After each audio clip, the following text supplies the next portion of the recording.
Successful cyber attacks on manufacturing can be costly, impacting revenue, brand reputation, and safe operations. Securing a manufacturing environment can be complicated, but Fortinet can help. The Fortinet Security Fabric offers a broad, integrated, and automated cybersecurity platform, eliminating security gaps, simplifying management, and reducing complexity across IT and OT manufacturing networks. From the plant floor to the cloud, Fortinet can safeguard your evolving environment. Security from modern manufacturing. Protect the possibilities with Fortinet.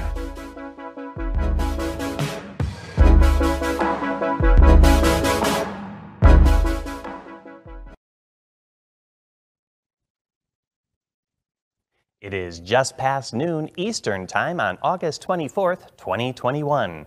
Hola y bienvenido. Bonjour et bienvenue.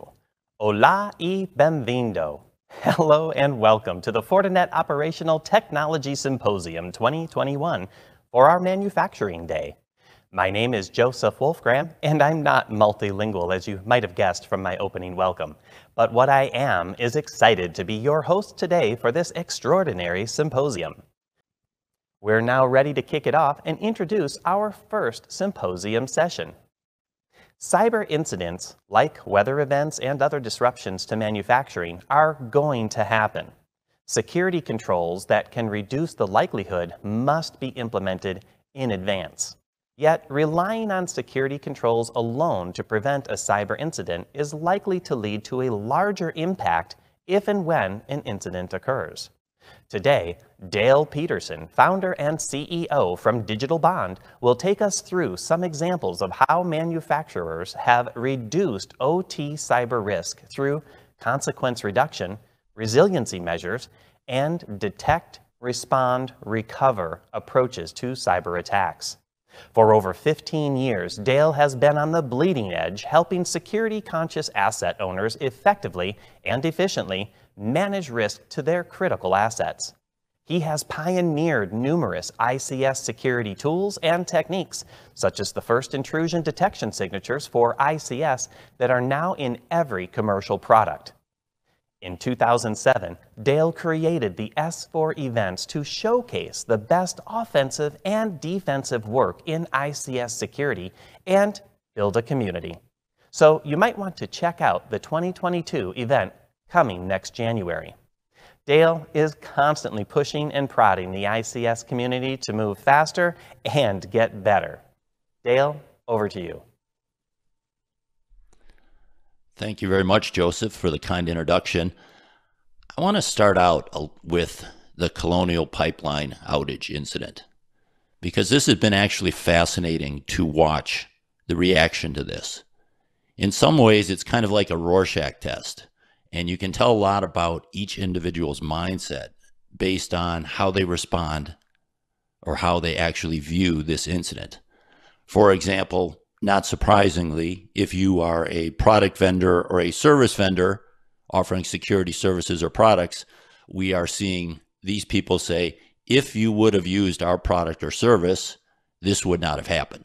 So this is why you need to use our product or service. And that message is actually getting out there. I was surprised. I actually have heard senators, U.S. senators, say that the biggest problem is people were not using two-factor authentication for remote access, which is just fascinating, and they're not wrong, so hopefully that's something that will come from this. On the flip side, if you look at the government's reaction to this, their mindset is saying, well, this shows private industry is not capable of securing these critical infrastructure systems. We need regulation. We need rules. We need to get more involved. We need to help them.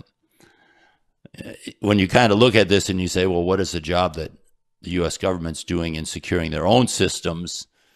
I'm not sure how much help that'll be, but it's coming because that's their mindset, and we'll have to see how that goes. And then you have people that look at it from the legal perspective, and they're looking at the ransomware element of this, and they're saying, wait a minute, we should not be paying ransomware. That's the whole problem. So it's been fun to watch this. I will tell you, though, that it actually, the way I view this reflects my mindset, and it's a little bit different because I've been just really focusing in the last year or so on the consequence side of the risk equation and the impact of these attacks. Because if you really look at the Colonial Pipeline, to me, I think it should lead you as a manufacturer to ask this one question. Can I manufacture and deliver my products to my customers if my IT network or my enterprise network, whatever you call it, is compromised? Because that's what actually happened here. To the best of our knowledge so far, at least in the public information, this attack never got to the OT network. It strictly stayed on the IT network, and this caused them to shut down their capabilities to deliver products through their pipeline. So you should look at yourself and you say, well, wait a minute, what if my enterprise network was compromised? Could I meet my mission of manufacturing and delivering products to my customers? That's, in my mind, the question you should be asking. Because if we think about it, are we ever going to be so confident in our sets of security controls that we are going to be able to say, we can be sure that our enterprise network is not going to be compromised? In fact, if you talk to most security experts, they actually say you should assume your network is compromised. So that would make this question even more important. Kind of a secondary question and related question to this is, what is my recovery time objective? If I assume my network could be compromised, how long is it before I can get back up and running and delivering my products or services to my customers? In this case, the Colonial Pipeline was actually an interesting case because they had a 7-day commitment for any cause of outage to the pipeline to get the pipeline back up and running again. And in fact, they got it up and running in 6 days. So in a sense, this was almost a messaging problem on them. Well, one of two things. Either they didn't make it clear, they weren't confident that they could actually recover in 7 days. Because if they were, they could have said, we have this policy that we have the ability to recover within 7 days, regardless of the cause, whether it be a cyber incident or a labor issue or a weather issue or anything else. That's our commitment, and we are going to meet it. In which case, that would have brought down a lot of the panic, I think. Or perhaps they weren't confident that they could meet that. So one of the first things you need to do, if you haven't done already related to this, is you need to not only decide what would happen if my enterprise network was hit, but what is my recovery time objective? And you want to make sure the right people are making those decisions, and then be confident you can achieve it. And there's no secret sauce in being confident if you can achieve it. You just have to actually do the test. You know, if this bad things happen, could we actually get back up and running in the time that we say? Now, I'm going to talk a lot about the risk equation here. This is the simplest version I've seen. Risk equals consequence times likelihood. Both sides of this risk equation are very important. It is extremely important that you understand your organization's risk management. I actually wrote an article on this that came out today where someone was making a huge deal that cyber incidents, specifically ransomware, were causing hospitals to lose $133,000 a year. Now, they would rather not lose that potential revenue, but $133,000 loss per year would actually be an acceptable outcome to a large hospital with $2 billion to $4 billion in revenue. I mean, that's nothing. They lose 6% of all their revenue to unpaid bills. So $133,000 is not going to be a big deal. What we need to do in the OT community is we need to realize we're not some special little flower, that we need to work within the risk management system that exists for our organizations, for our companies. And a lot of you probably have seen these, or hopefully you have, where your company will have a risk matrix with likelihoods on one axis and consequences on the other. And we need to understand where potential cyber incidents related to OT fall in that risk management matrix. Now, I see two problems very frequently in the operations world when it comes to this risk matrix. The first one is trying not to use it. You know, that's actually, I guess, one that I don't even include. But when they're looking at this, I guess the first problem would be engineers, technicians, people in operations accepting risk when they have no authority to accept that risk. So, for example, they might say, this really high consequence event could happen if the bad guys get into here and do these things. But in their own minds, they say to fix that, it is going to cost us this amount of money, and there's no way the company is going to approve that amount of money. If you're doing that, you're making what I call a career limiting decision. Because if this bad thing happens and you didn't ask for that money, then it's going to be your fault. And in fact, a lot of people today in the OT world or in the operations world are accepting risks that they know about that they don't have the authority to accept. So you really want to make sure if you identify a risk that you bring it up to the right level where they can make the decision whether to address the risk, mitigate the risk, or accept the risk. The other issue that we see a lot is people in operations sometimes overestimate what this event means to a company. They might think, oh, this is the end of the world, when to the company, like that hospital example I gave, $133,000 to a hospital, not a lot of attention is going to be given to that. And I think a really good example that I've run into a few times has to do with power generation. So if a power plant gets hit by a cyber attack and is unable, let's say, to generate power for a month, is that a high consequence event? Now, if you're in that plant, you would probably say that is a high consequence event. That can never happen. That would be a catastrophe. That would be a huge issue to the company. We must spend any amount of money to prevent that from happening. And that may or may not be true. For example, I live in Maui, and in Maui, we actually only have one large power plant, and we have no transmission lines to the island. We have a couple of smaller power plants, but if that one power plant was out for a month, most of the island would not have electricity for a month. That is a high consequence event. But now I've worked with utilities on the eastern half of the United States, and they every day are making the decision on whether to run a power plant or to buy the power from somewhere else, because there's this grid that you can buy and sell power on. So in their case, if they were to lose a power plant, they would still be able to deliver power to their customers, and the financial impact would not be the loss of revenue. It would be the delta between the cost it would have cost them to generate the power themselves at that plant if it was running, and the cost to buy the power. I've run into situations where that cost, even for a multi-month outage, did not even make the moderate risk level. So the people in the plants were saying, this is a catastrophic event. We must stop this at all costs. When in fact, from a company perspective, it wasn't that big of a deal.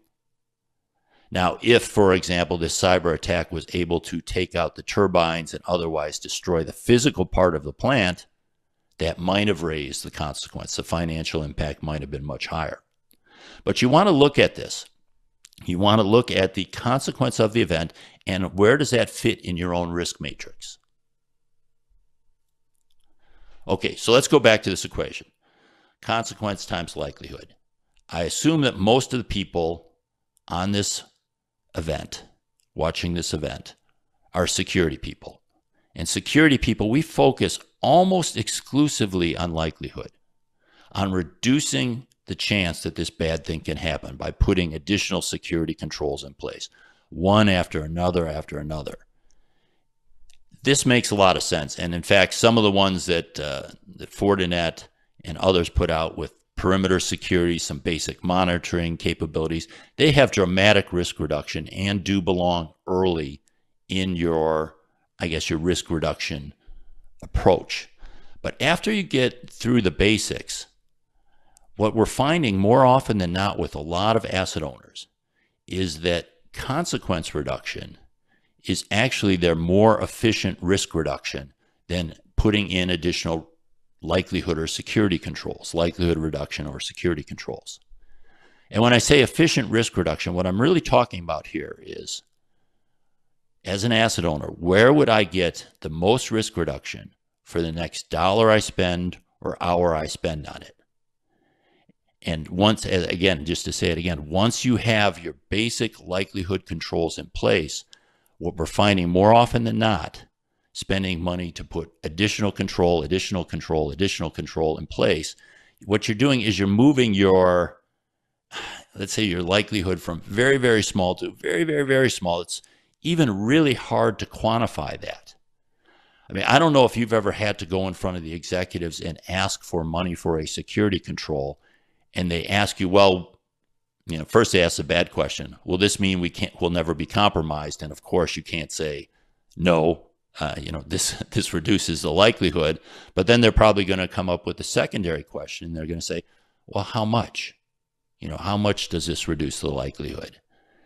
You need an answer to that question, and you can start to talk about attack paths and things. But let's admit it. You know, it's a fair amount of hand waving. We're not able to give them concrete numbers that say, well, this reduces the likelihood of this attack from 0.7 to 0.45. We just don't have that kind of data. The nice thing about looking at the consequence side of the equation is you get those hard numbers. You can say, if the adversary gets into our system and causes this high consequence event, it will cost us, let's say, $100 million. But if we spend this amount of money, we can reduce the impact of that event from $100 million down to $5,000. Those are things that executives can understand. So that's a kind of a hidden benefit of focusing on the consequence side of the equation. It makes those discussions much easier. But let me give you an example of consequence reduction in the manufacturing space. Now, I'm sure a lot of you realize that is not actually a glass factory. I couldn't find a Creative Commons picture of a glass manufacturing factory. A lot of it is because it's a very sensitive operation. But the key thing about the picture in glass factories is they operate at extremely high heat, actually above 3,000 degrees Fahrenheit. That's the temperature when something re-enters from space, like a space capsule or a meteorite. It's at that temperature.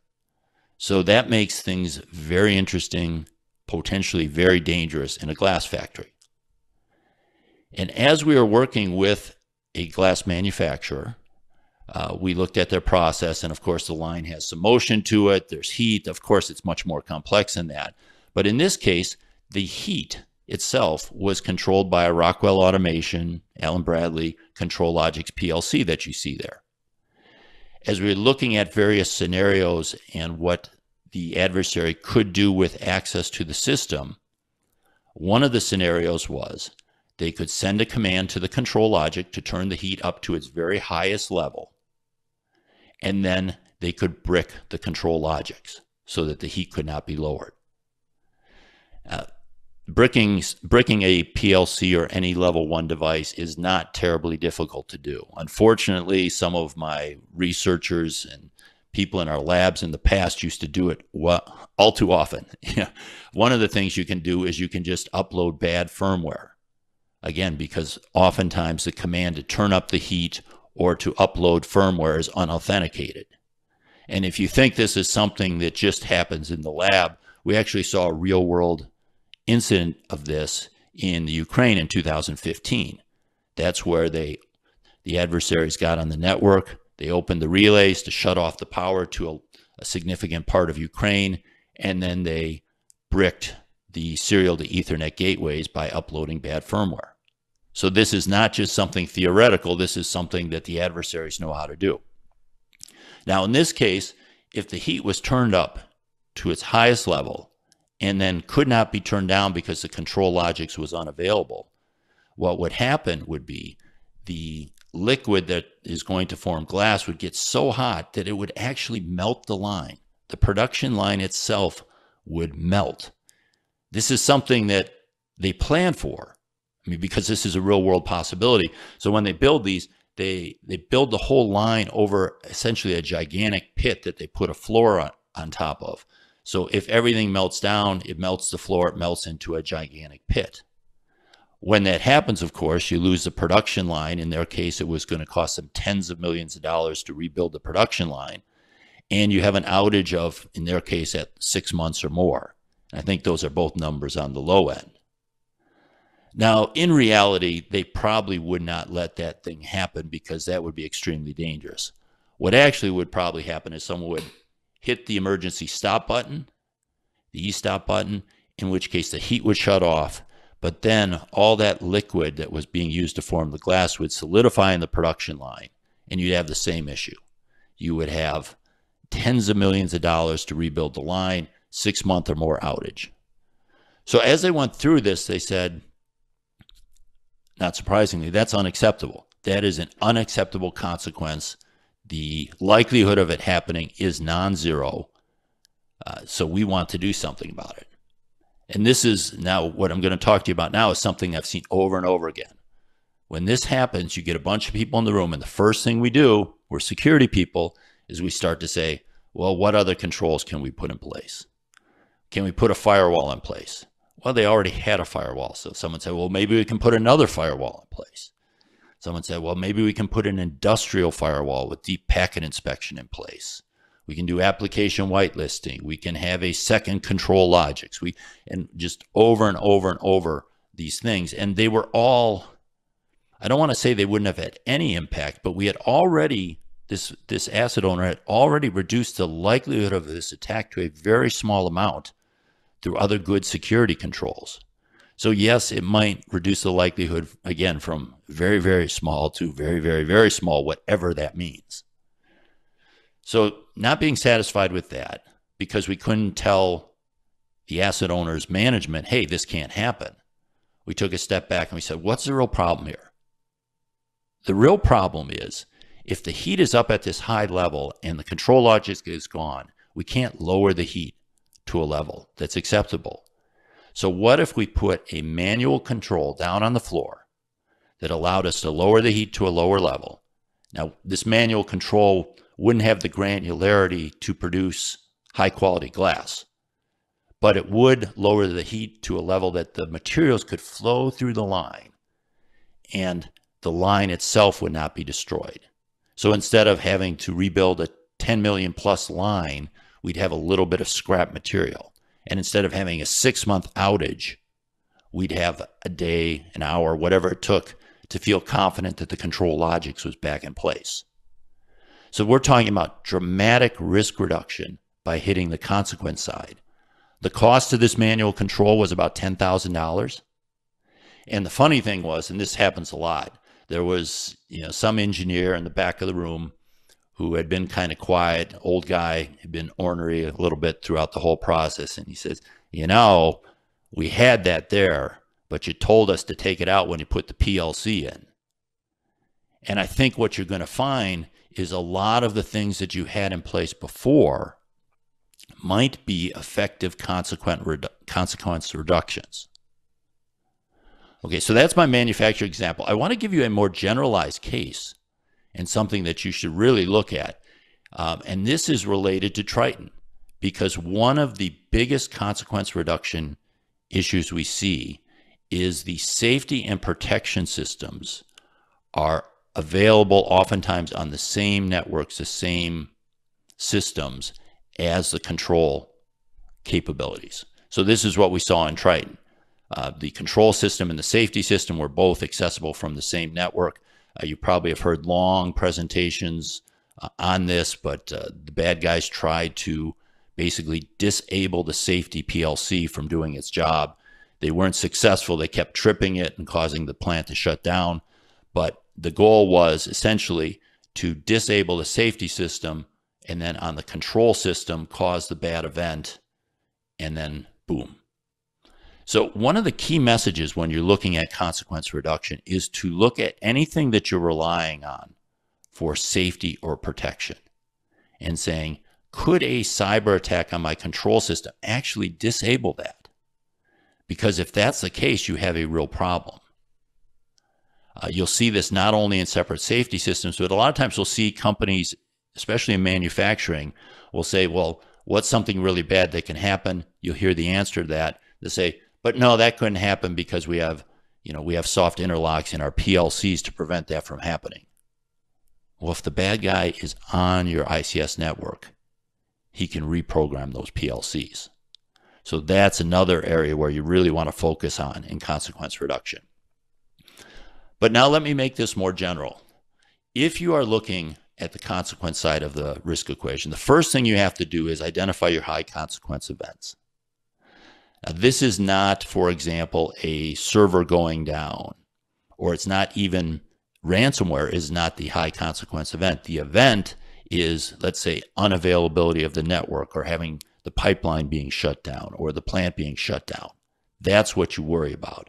And you measure these based on the things in your risk matrix.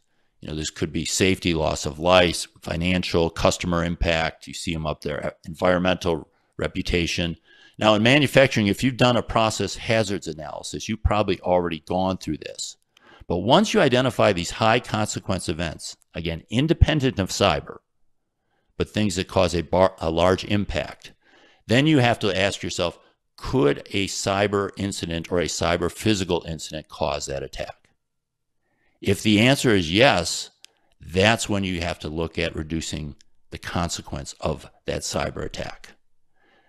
There are some very good methodologies out there now to do this. The cyber PHA, again, if you've done a PHA, this adds cyber to it, and eventually I think cyber will just be an integral part of every PHA, process hazards analysis.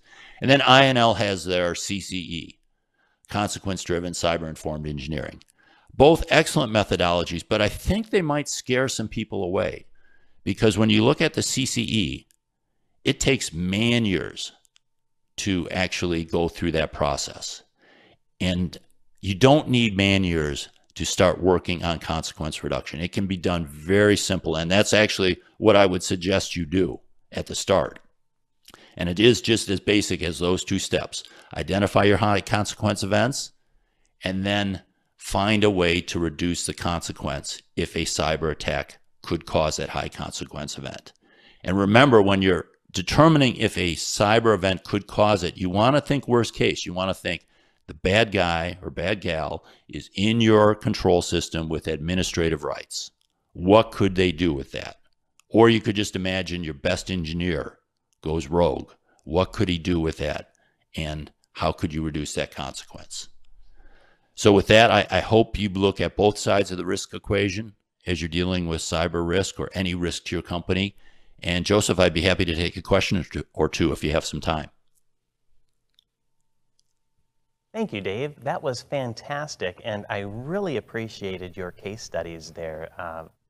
Fascinating, really.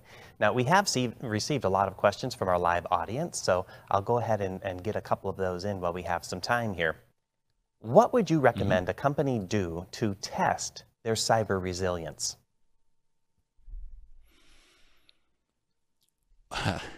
Well, I think I don't know if I like the word of cyber resilience. I think you need to test your resilience, your all-cause resilience, and you just need to include cyber in that. So in the case, we just had the best case with Colonial Pipeline. Are you able to meet your RTO? If this really bad thing happens, are you able to meet it? This could be through a variety of things. It could be moving to manual operations. It could be, in my power example, buying power from somewhere else. But you have to assume this bad thing happens, and then you have to go through the scenarios to see if you could meet it. I think sometimes people, especially in the operations worlds, really leverage redundancy. I would caution people that redundancy doesn't provide as much resiliency against cyber attacks as it does against almost anything else, because oftentimes the cyber attack that would take out your primary system will also take out your backup system. So just be careful you're not over relying on that. That's the answer we hear oftentimes. We said, well, what if an attacker brings this down? They'll say, oh, we'll just go to our backup system. Well, if the backup system are interconnected to the primary system, then it's probably also compromised. Boy, does that sound familiar to me. It's something to be wary of for sure. Let me get another question in here. Often, cybersecurity is treated as a cost and not a contributing factor to sustained operations. What recommendations do you have for ICS leaders needing executive endorsement for investment in securing their industrial environment to show value to the business? Well, I have a little bit, maybe a contrary opinion on this, but it is a cost. And trying to pretend it's not a cost, I think, is a failed effort. I don't think the executives are going to be fooled by saying it's a value. I'd look at it two ways. One is, what I found with executives, if we come up with a credible risk scenario and we provide them with options to address that risk. Remember, always provide options. Executives don't like being told what to do. Provide them with options on how to address that risk. Once they understand the risk and believe the risk, spending money is not a problem. I've actually had, more often than not, once they believe the risk, the other problem, that they want to spend money so fast. They say, we want this solved in 3 months. What do we have to do? And it's just not possible to solve that risk or mitigate that risk in 3 months. So I think if you're having problem getting money due to cost, you have to relook at how you're explaining risk to your executives. But then the second side, and this is maybe closer to what you were asking and saying, is on new systems, the cost isn't such a big deal, because typically when you're putting in a new system, there is some perceived substantial value to putting in that new system. And if you can say, well, this new system is going to have these risks and we need to address them and spend this money, spending that money is not difficult. A real good example I had is a lot of SCADA systems operating in remote areas used to have to buy satellite communications, and satellite was very expensive. They wanted to move to cellular data, which was less than 10% of the cost of the satellites. But it introduced some risks.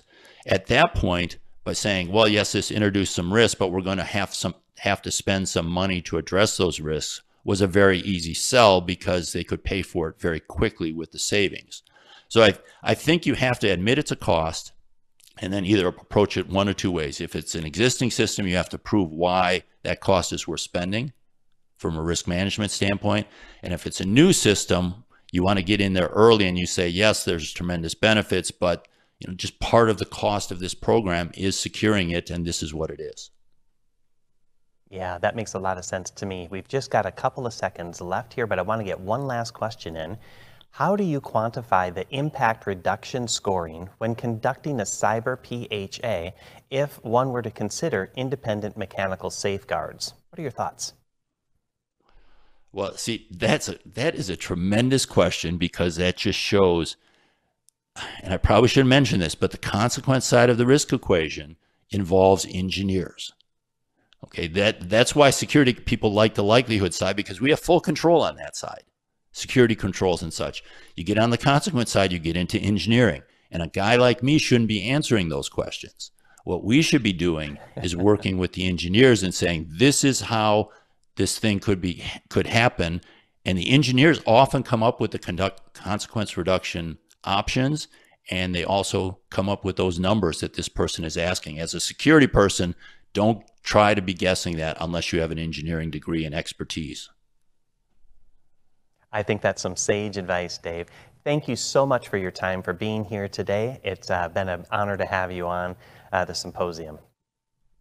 Oh, my pleasure. Thanks everyone for attending.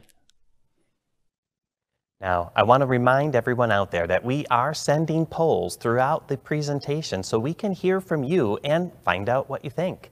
This appears to the right side of the live stream when you close the full screen mode.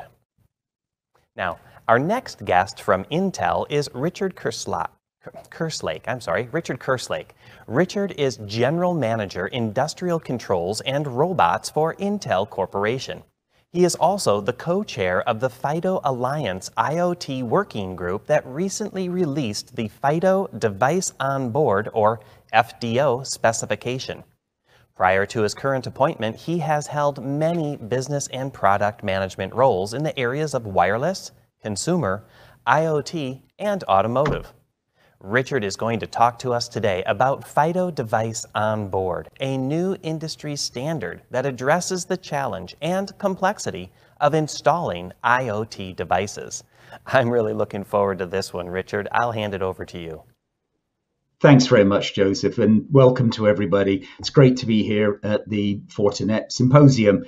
I'd like to spend the next 25 minutes or so talking about the challenge of onboarding, and we'll go through the different elements of it. We'll talk about how onboarding is done today. We'll talk about the work that FIDO's done. We'll talk about how the technology itself works. And also at the end, I'll talk a little bit about how you can get your hands dirty. So let's kind of get into it. And when you look at onboarding, there's many elements, but obviously one of those elements is just the sheer time it takes to onboard a device. And by onboard a device, I'm talking specifically about whether it's a gateway or a sensor. You're taking that item and you need to connect it to a platform for it to start delivering data. And obviously we talk a lot about IoT, we talk about the value it brings to the industry, but before any of that can take place, you have to get the device connected to the platform. You have to get the data flowing. So this is some data from 2017, but I rather suspect it hasn't changed too much, where we actually asked how long does it typically take a company to install manually a device or onboard it into their system. And the number we got was about 20 minutes per device. And as you can see, even with a relatively small installation of 10,000 devices, that's 2 years of effort. Now, you often hear people talk about millions and billions of devices. Clearly, if you do the math, the installation cost itself becomes vast. So let's talk about maybe some of the challenges when you look at onboarding. Well, number one, we talked about it, right? Manual installation is time consuming, it's expensive, but it also requires trusted staff, because you not only have to trust the person to be physically in the area where the installation takes place, but obviously the installer, if it's a manual process, has access to credentials.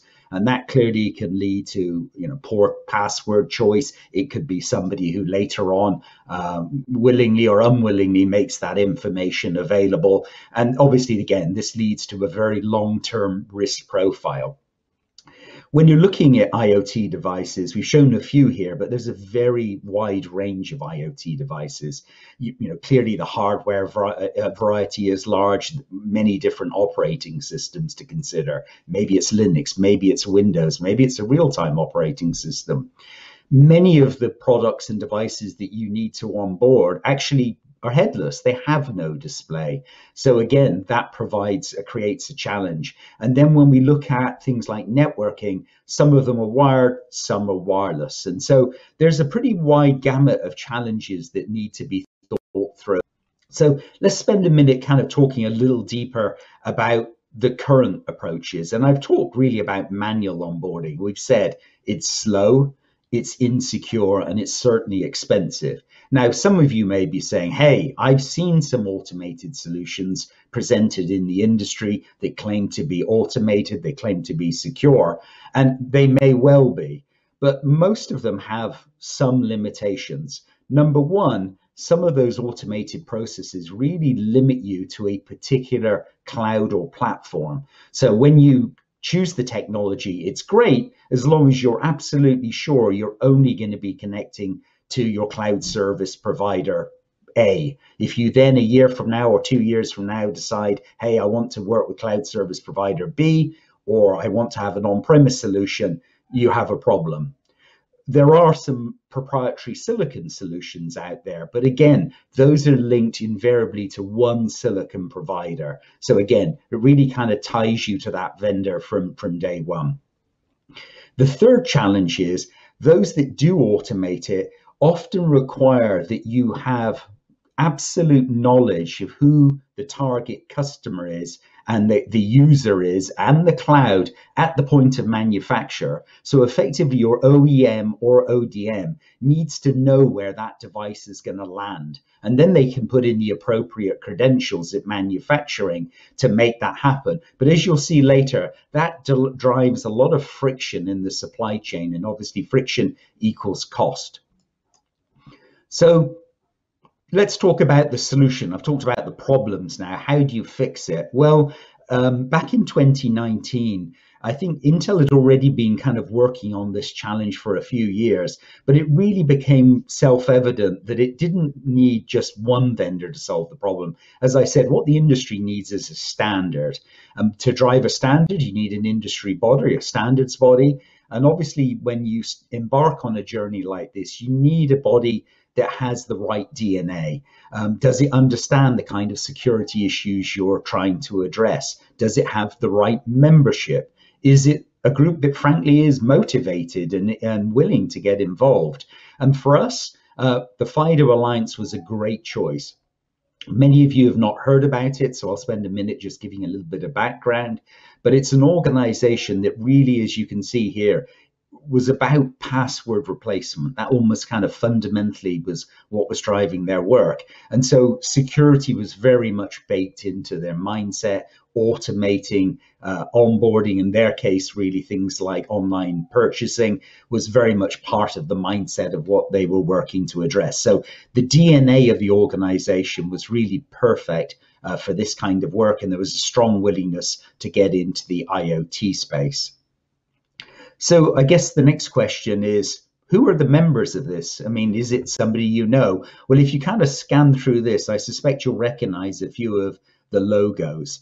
And when you're looking at a problem such as onboarding, obviously, one, having some of the major cloud providers in the room is really critical. And as you look through these logos, you'll see really it's the who's who, whether it's Google, whether it's Microsoft, whether it's AWS, these guys are all members of FIDO Alliance. And then obviously from the silicon side, Intel, of course, but you also have ARM, Qualcomm, and others, plus a number of companies that are very focused on security technology. So the DNA is a good one to address a problem. The membership is good.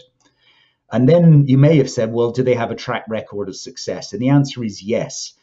They already have technology out there. It's built into many browser products, and they've already engaged, as you can see, with pretty much a who's who on the retail side.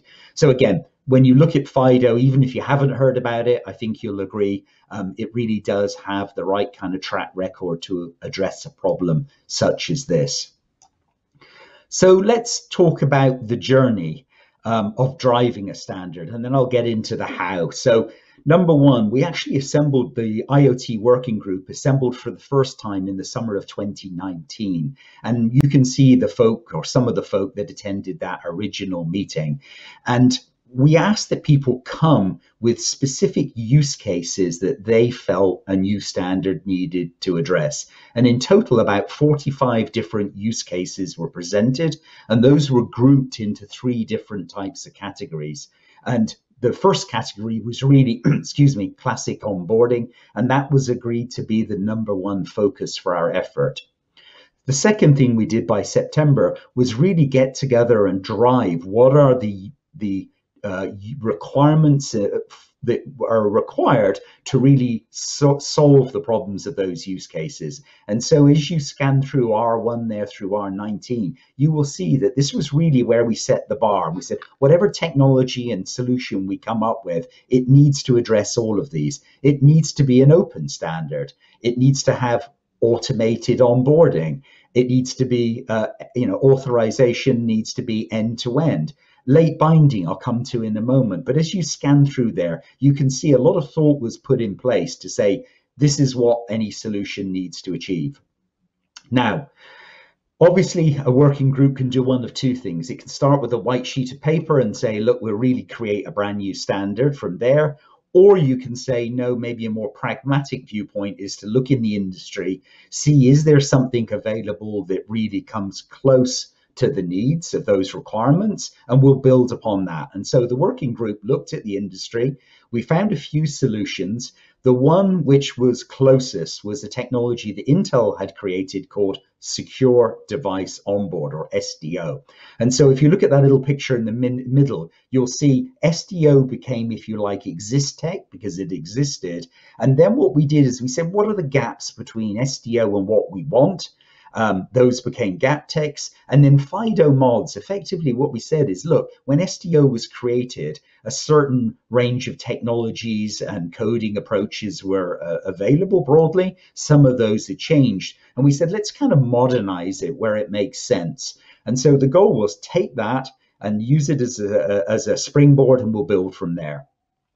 I'm pleased to say, fast forward to March of 2021, the FIDO 1.0 specification has been released. And I'd like to kind of stress one point, even though it's called FIDO 1.0, please think of it almost as FIDO 2.0. Why? Because we took all the learnings of SDO, which is several years of work, and we've built upon it. So there's a lot of input gone into it.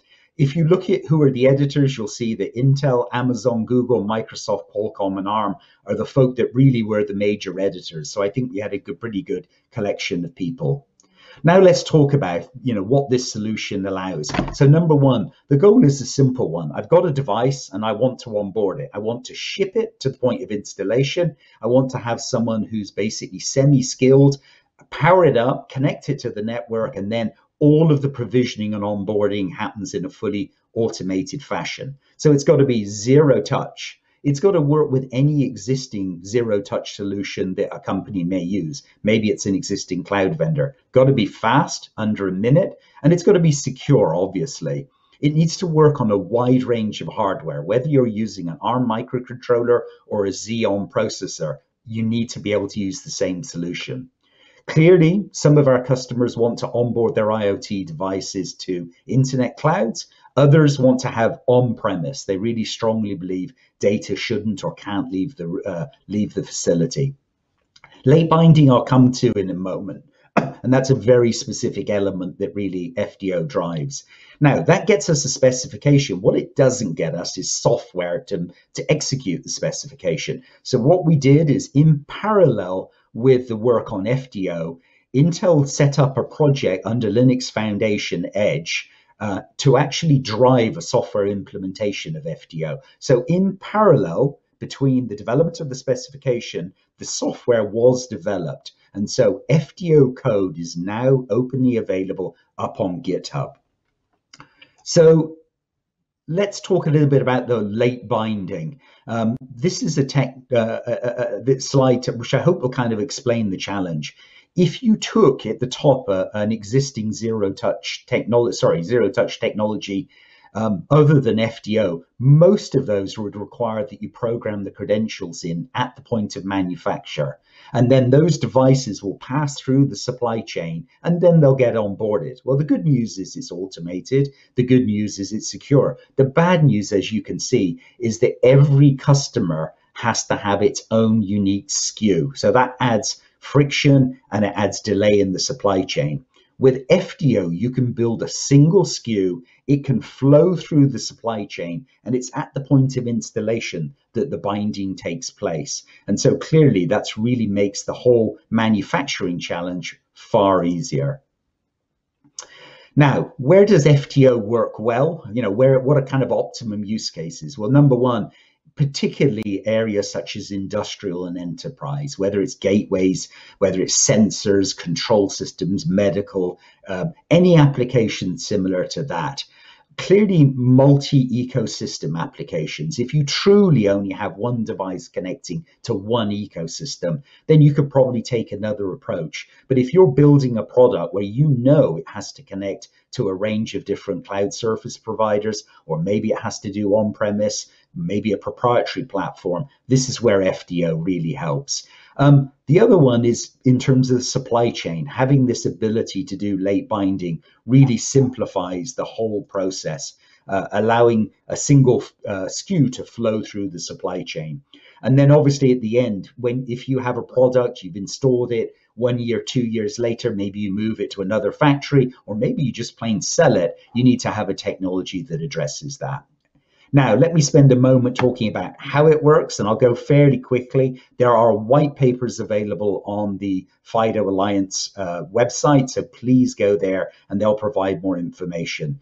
But shortly, if you look at number one, imagine the device being manufactured. What we do is, one, we assume there's a root of trust inside the device. And that can be the file system, or it can be baked into the chip. In the case of Intel processors, it's a key called EPID. Maybe you're using an ECDSA key if you're using ARM. So you have a range of options there. Number two, we have a manufacturing tool that basically installs credentials and the actual agent or the client into the device at manufacture. The last thing it does, which is the rather unusual, is it creates something which is a digital ownership key. And that's what that red key with the white bubble around represents. So effectively now we have, if you like, a text file that demonstrates ownership of the product. Now, the device flows through the supply chain. No need to open the box. It can go through distributors and VARs till eventually the day comes where you're like, okay, now I want to install my device. What you do is you take the ownership voucher and you send it to the target cloud that you plan to onboard to. That's number two. The second thing that happens is that target cloud registers that device with a rendezvous service on the right-hand side, that circular bubble, which is a little bit like a DNS in some ways. Now, the installer comes along, they power up the device, they connect it to the network. The first thing the device does is effectively kind of like an ET dial home. It calls up the rendezvous server that has been programmed into the device at manufacture. You can program in multiple rendezvous servers. So it can ring the first, the second to the third saying, hey, this is me. Do you own me? Are you my owner? Well, the first thing the rendezvous server does is it sees the incoming device. It looks at its root of trust, its credentials, if you like, and it says, hey, I think you are owned by this target cloud over here. It hasn't established for sure that that is the owner. It believes that that's the correct owner. So at that point now, the IoT device goes directly into contact with the target cloud. It shows the cloud, hey, I am who I say I am, because effectively I have this root of trust built into me.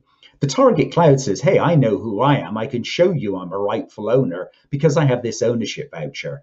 That allows basically the late binding to take place. And at that point, we can set up a secure tunnel between the two devices, and we can start downloading additional information. Maybe it's an agent, maybe it's credentials. At that point, FIDO shut, its job is done, and effectively it won't wake up again until you have to potentially onboard the device in the future.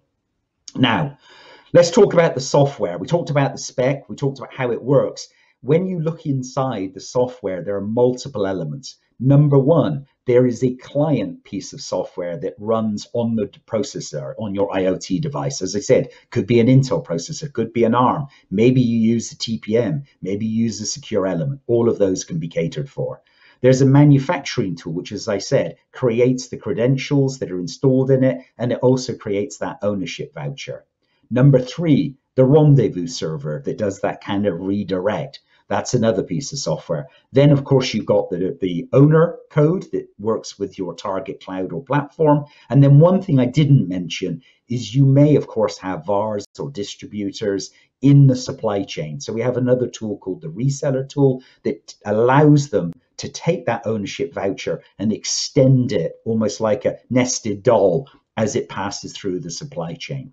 Now, the point I wanted to make is basically all of the code you see here is on GitHub with one very small exception, and that is if you're using what we call the Intel DAL execution environment, that's signed code. And so we actually ask that customers come directly to us for that, because if we provided the open source code, it wouldn't be of any use to you. But everything else is there and available. So you can literally go to it today and download it.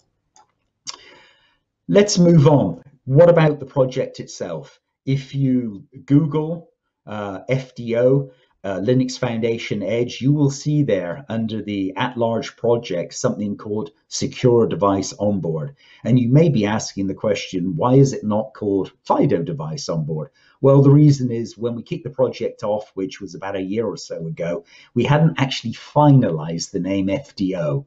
And so we couldn't call it FIDO because we hadn't agreed on that name. So at the moment, it's called Secure Device Onboard. And in the coming weeks and months, it will likely get renamed to something rather more generic. link. But as I said, if you look there, you'll find all of the code available to you. I wanted to highlight one thing, key point at the bottom.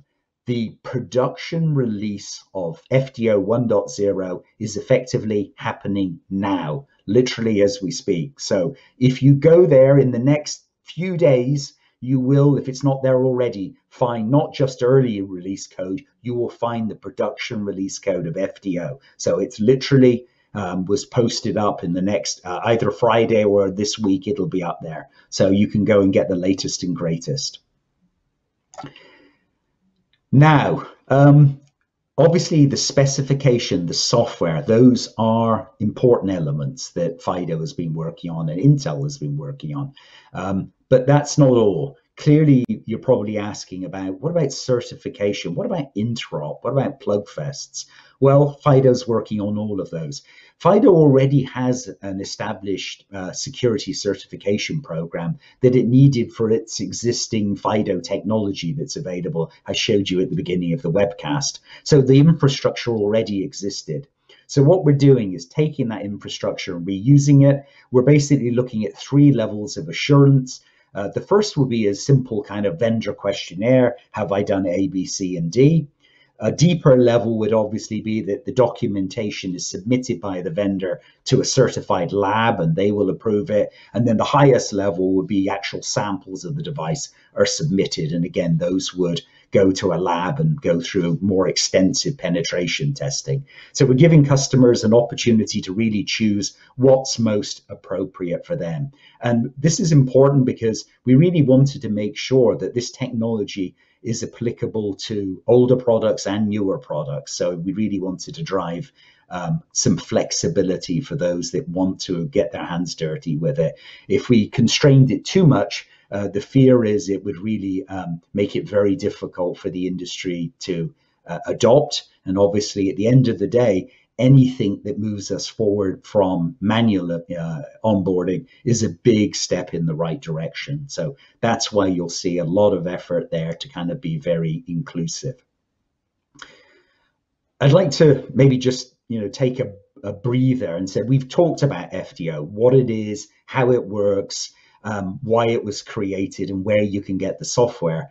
Now I'd like to sort of change gears slightly and say, yes, with FIDO, you can onboard a device, but you can actually do things that are even more interesting. So a group of engineers have been working within Intel to take FIDO and create some applications. And one of those applications, we call it Intel Bare Metal Onboard, or if you prefer, kind of SKU in place. So let me walk you through that. Let's imagine I've got an IoT device. Normally, I guess you might say the ideal situation would be I know exactly what software I want to install. It's all installed on the device by the manufacturer. You place SDO into the device. It ships through the supply chain. And then at the moment, at the very end, you basically install it. It wakes up. Not only is it onboarded, but it's got all the appropriate software. Well, let's imagine a scenario where that's not so possible. Maybe, for instance, you need to replace a device and you don't have a device in inventory that has all the software waiting to go. Maybe you're in a position where you're shipping bare devices to a number of vendors or partners. Each one has different software. In this model, you basically can take the IoT device, you can image it with a light Linux capability and just the FIDO agent, nothing more. And then that can be shipped to the point of installation.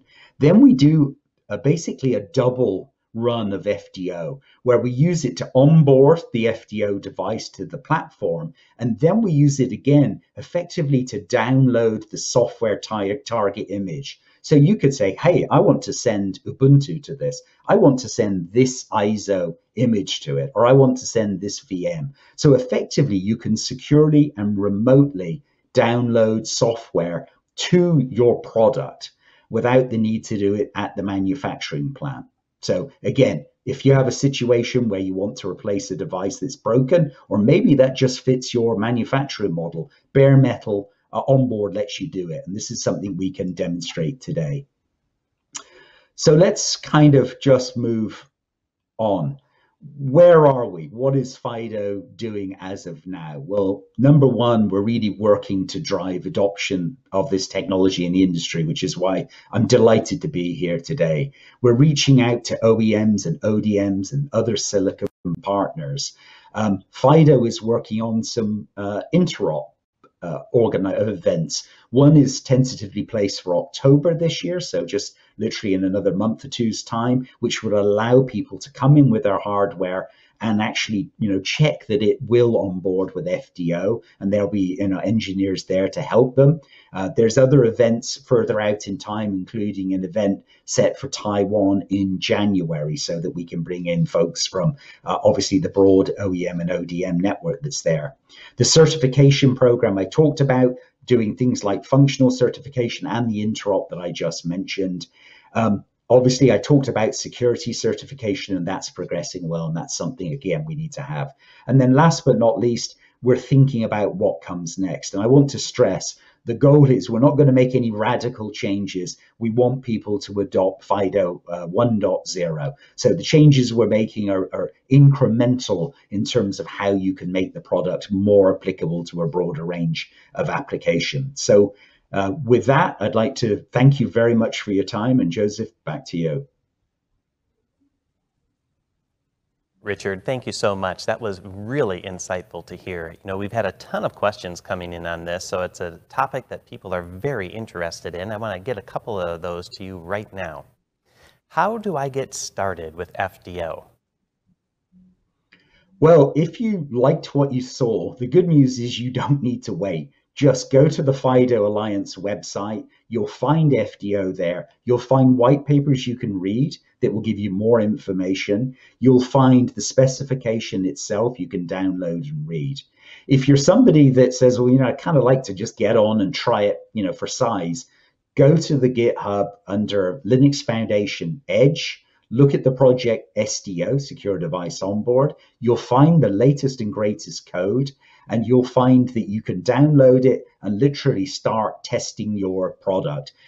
Linux Foundation Edge is setting up their own rendezvous server, so you don't even need to do that. You'll be able to actually take advantage of the work that they've done. So again, and if you have any need of any technical help, certainly, drop me a note. I'll put you in touch with our applications engineers.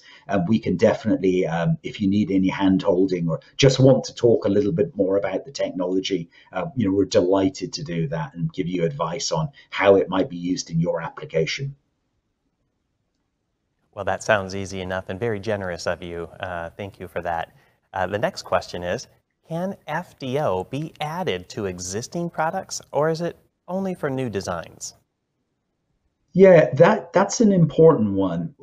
We at the beginning, asked ourselves, should we kind of say, look, this is the way it has to be, and you have to do it this way or no other way? The problem with that is it really excludes products that may have been designed over the last, decade.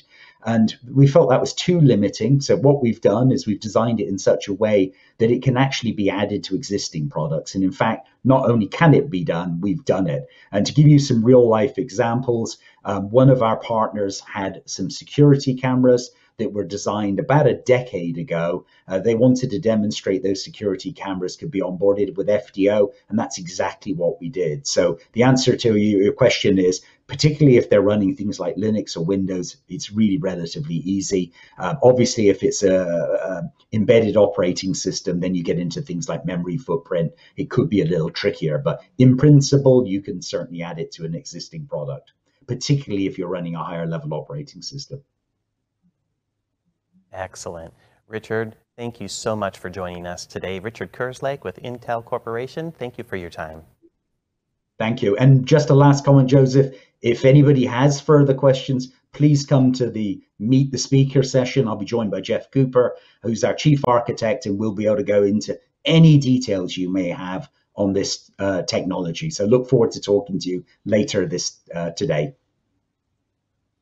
Fantastic. Thank you for that reminder. We do have the Meet the Speaker session starting immediately following our presentations today at 3 p.m. Eastern Time.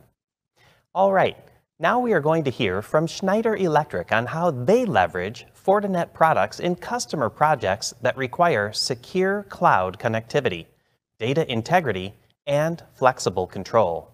I'm joined by Dee Kamada, who is Director, Cybersecurity Services Offer Management at Schneider Electric. Dee is responsible for the cybersecurity offer portfolio, ensuring that customer cybersecurity needs are met through Schneider Electric's product and service packages and its partnerships with vendors. Now, prior to joining Schneider Electric, Dee continued to build her cybersecurity experience at industry leaders ABB, GE, and KPMG. As she presents, you'll notice that she has a keen ability to find the sweet spot between the power of technology and the importance of driving business objectives. Dee, it's great to have you with us. I'll hand it over to you. Thank you so much, Joseph, for that warm welcome. And thank you to everyone for joining the sessions today. Like Joseph mentioned, Schneider Electric is a partner of Fortinet, and in that partnership, we work to bring solutions to our customers to help them maintain their cybersecurity posture. So earlier on today, you heard, from Dale, and at a high level, he really talked about cybersecurity risk. And then Richard really hit on how to connect devices. Today, I'd like to focus my attention on how to take a tactical approach to implementing some cybersecurity controls, specifically in the space of network segmentation, and how we really leverage our partnership with Fortinet and some of their products in order to help drive this both internally within Schneider and also with our customers. So I'll start first by talking about some cybersecurity requirements just in the manufacturing and OT space, and then I'll dive into how we've taken those requirements within the standard and built out a cybersecurity reference architecture that really hones in and focuses on secure data transfer and network segmentation. I'll have two customer examples, so how we've implemented this in our customers' environments, and then I'll talk about how internally in our cybersecurity team, we've leveraged the product portfolio to help drive a secure posture from both a process standpoint and a product standpoint. So as Joseph mentioned at the beginning of this introduction, I'm responsible for the offer portfolio and specifically making sure that our portfolio has products and services that help drive the cybersecurity posture for our customers. And in order to do that, one thing that we've noticed is a key driver in that space is security standards. So the beauty about cybersecurity standards is it presents a framework that can be followed to help mature a security posture year over year or over a period of time. And specifically, Schneider has selected to align to the IEC 62443 standard. And we've selected the standard for multiple reasons, those including, one, it's a global accepted standard. So it can be leveraged in North America, Europe, etc. And then secondly, there's various different levels of security levels that start with security level 1, so the basic controls, up through security level 4. And this framework of security controls that mature over a period of time and get more complex, we found is an easy way for our customers to wrap their mind around how to address the idea of cybersecurity and what to start with and where to go next. Within the standard, there's multiple different control areas that range from access controls to audits and logging to hardening, etc. Specifically, what I'm going to talk about today is the network segmentation components. So at a high level, the reason that network segmentation is important is as we begin to connect devices or move forward with digitalization, it is critical that the data transfer is secure and that we have the right segmentation to allow for that.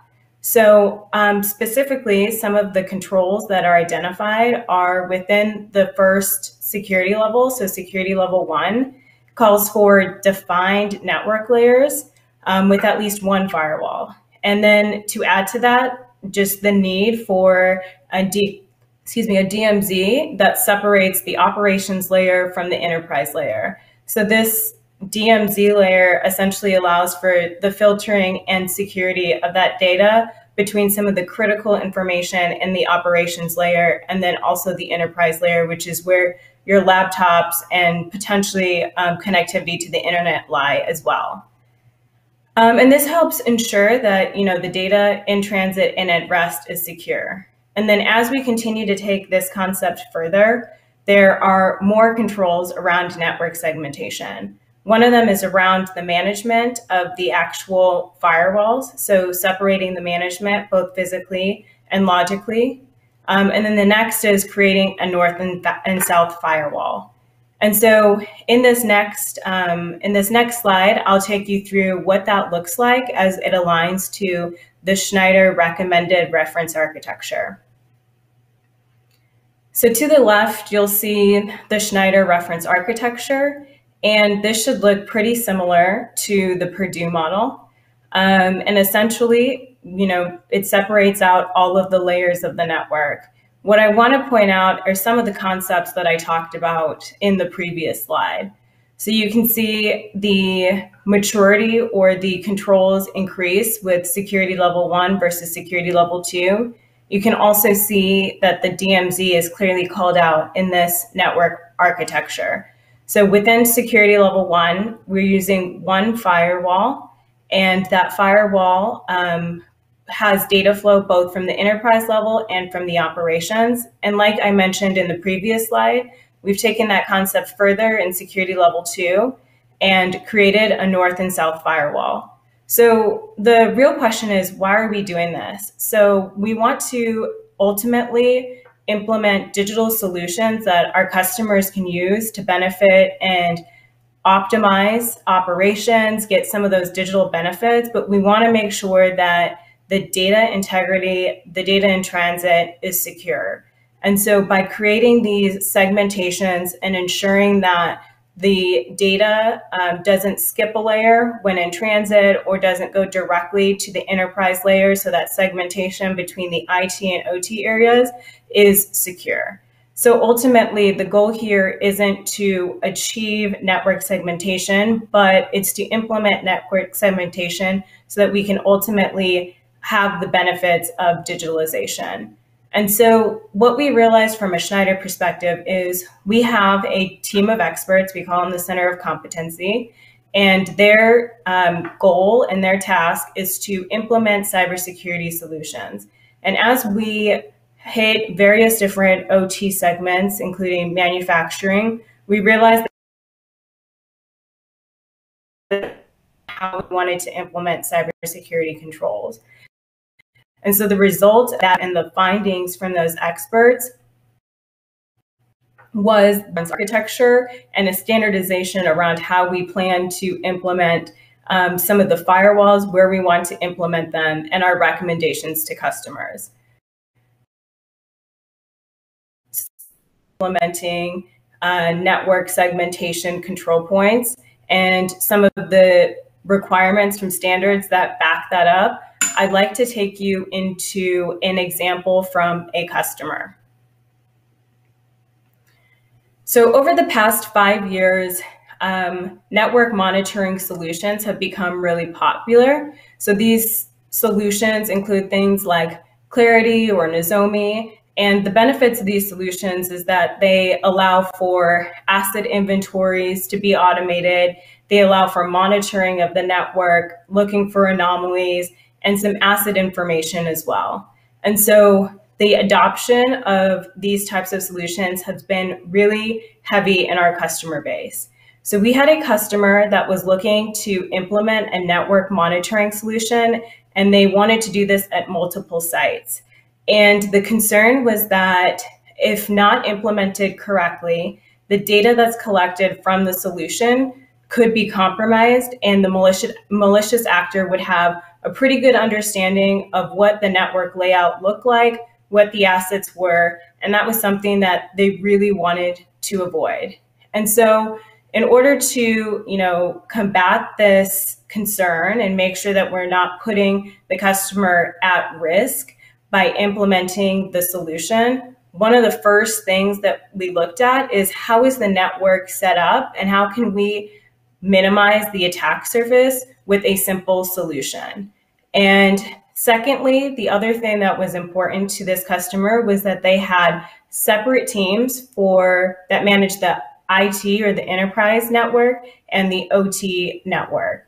And so we wanted to make sure that this solution fit that business model as well. So we leveraged the Fortinet FortiGate firewalls into the reference architecture. And we wanted to make sure that there was one data flow, one single point of data flow. So all of the data was exiting from a single point. And then also that the management of this operations level firewall remained on the OT side. And the benefit of that is if something were to happen and if there was a compromise, the attack surface at this point would be at one point. And so you should have seen a poll pop up, this idea of OT-IT convergence and who manages the network is one that's been a question that's been, heavily asked over, I'd say, the past 5 years. And so I just wanted to understand from the audience, how are you managing your networks? Is it OT and IT working together or working independently? So I see the poll results, which is really interesting. It's good to see that the convergence is happening and there's OT and IT teams working together. Actually, the number over 65, 70% seems pretty high to me, which is great because I think, maybe 3 to 5 years ago, this number would have looked very different. So next, I want to head into my next example, which is similar but not exactly the same.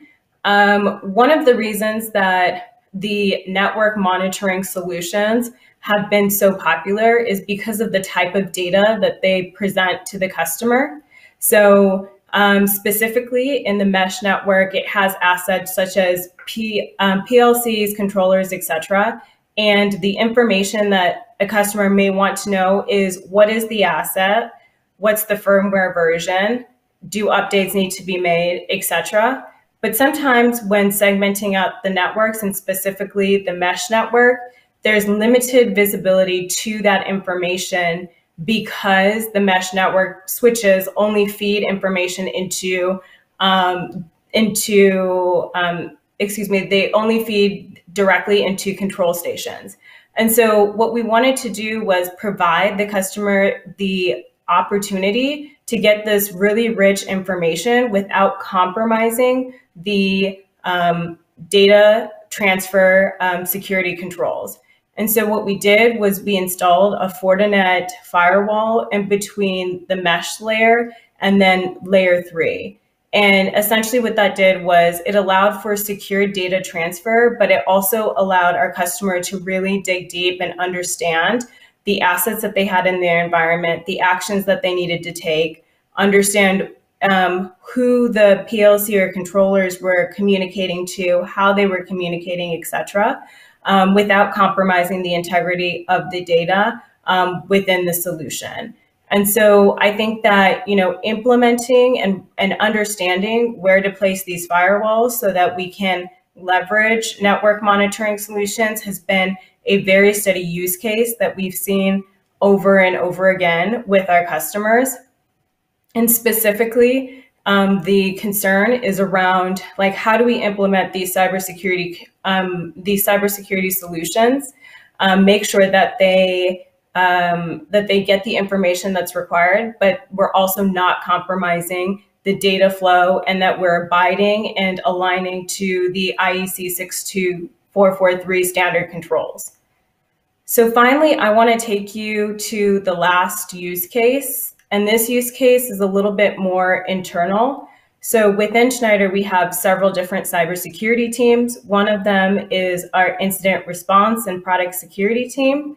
And their responsibility is to implement cybersecurity controls into our product portfolio, but then also have the capability to remediate issues as they arise.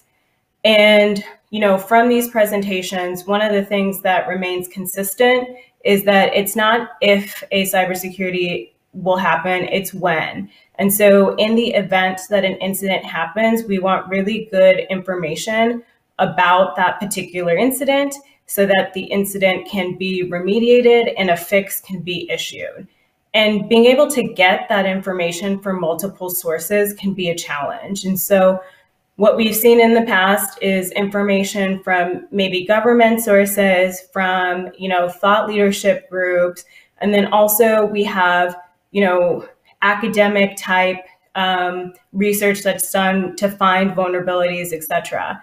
And one of the most interesting partnerships or spaces that occurred this year was we essentially worked with the Fortinet lab, and we created a partnership to get information in real time to kind of fill the gaps where Schneider may not have been able to get information about vulnerabilities.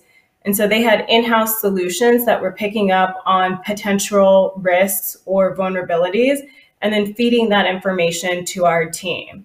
And so a couple of things that I wanted to highlight here is there was a process element to this, so making sure that the two teams could collaborate well together.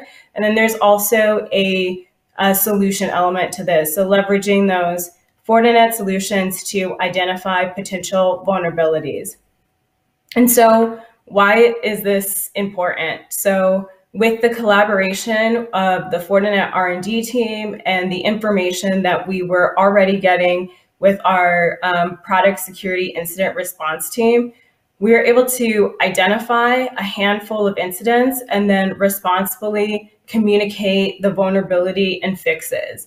So the triage process was shortened, the identification process was shortened, and then there was joint communication to our customers to essentially let them know what these vulnerabilities were, the actions that needed to be taken, who was at risk. And really, the Fortinet team was feeding us the information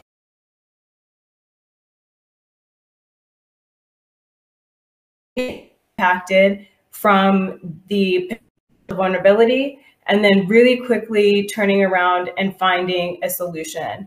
And so I think this highlights that, we definitely use Fortinet products within our reference architecture, specifically to implement solutions, but we also use the partnership and the information that we receive from their R&D team to better support our incident response process and make sure that we can identify and react to vulnerabilities that may be embedded into our products. And so there's a poll that I'd like to get into. Just wanting to understand from, the poll results should have popped up. All right, so one of the things that, I was curious about is where people are in their journey of implementing OT cybersecurity best practices. It looks like, the journey has started, but there's still some challenges. I think that that's pretty common. There's a few that are just beginning this process, and there's also a few that are have mature teams and processes to manage OT security.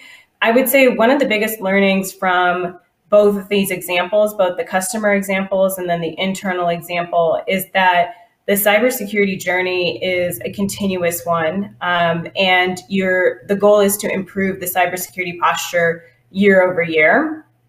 And so there's always going to be challenges, especially when following the guidance of, say, a standard and getting to the top security levels within the standard. But the idea is to continue to implement controls and continue to refine your strategy in order to meet some of those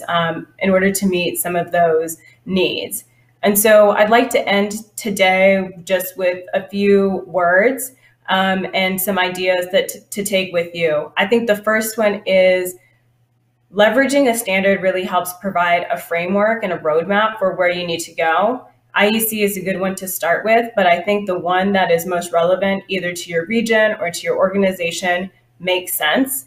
And then secondly, having some sort of standard reference architecture helps provide some context around how to standardize an approach to implementing solutions. So the goal here is ultimately implementing solutions that help digitalize and optimize operations, not necessarily having cybersecurity controls in place. So by standardizing on the cybersecurity controls, you put yourself in a place to really optimize. And then lastly, there always is going to be a cybersecurity incident or vulnerability. So putting yourself in a position to respond in partnerships to get the relevant information also helps cut down the time to remediate those issues, but also allows you to collaborate with other organizations to get good information related to those particular vulnerabilities and get ahead of them. So with that, I will turn it back over to Joseph. Dee, thank you so much for sharing your experiences with us. It definitely sounds like implementing Fortinet technology in your reference architecture has yielded huge benefits for Schneider Electric and your customers. I have time for a couple of quick questions for you. What are some of the challenges in implementing network segmentation controls that align to IEC 62443 best practices?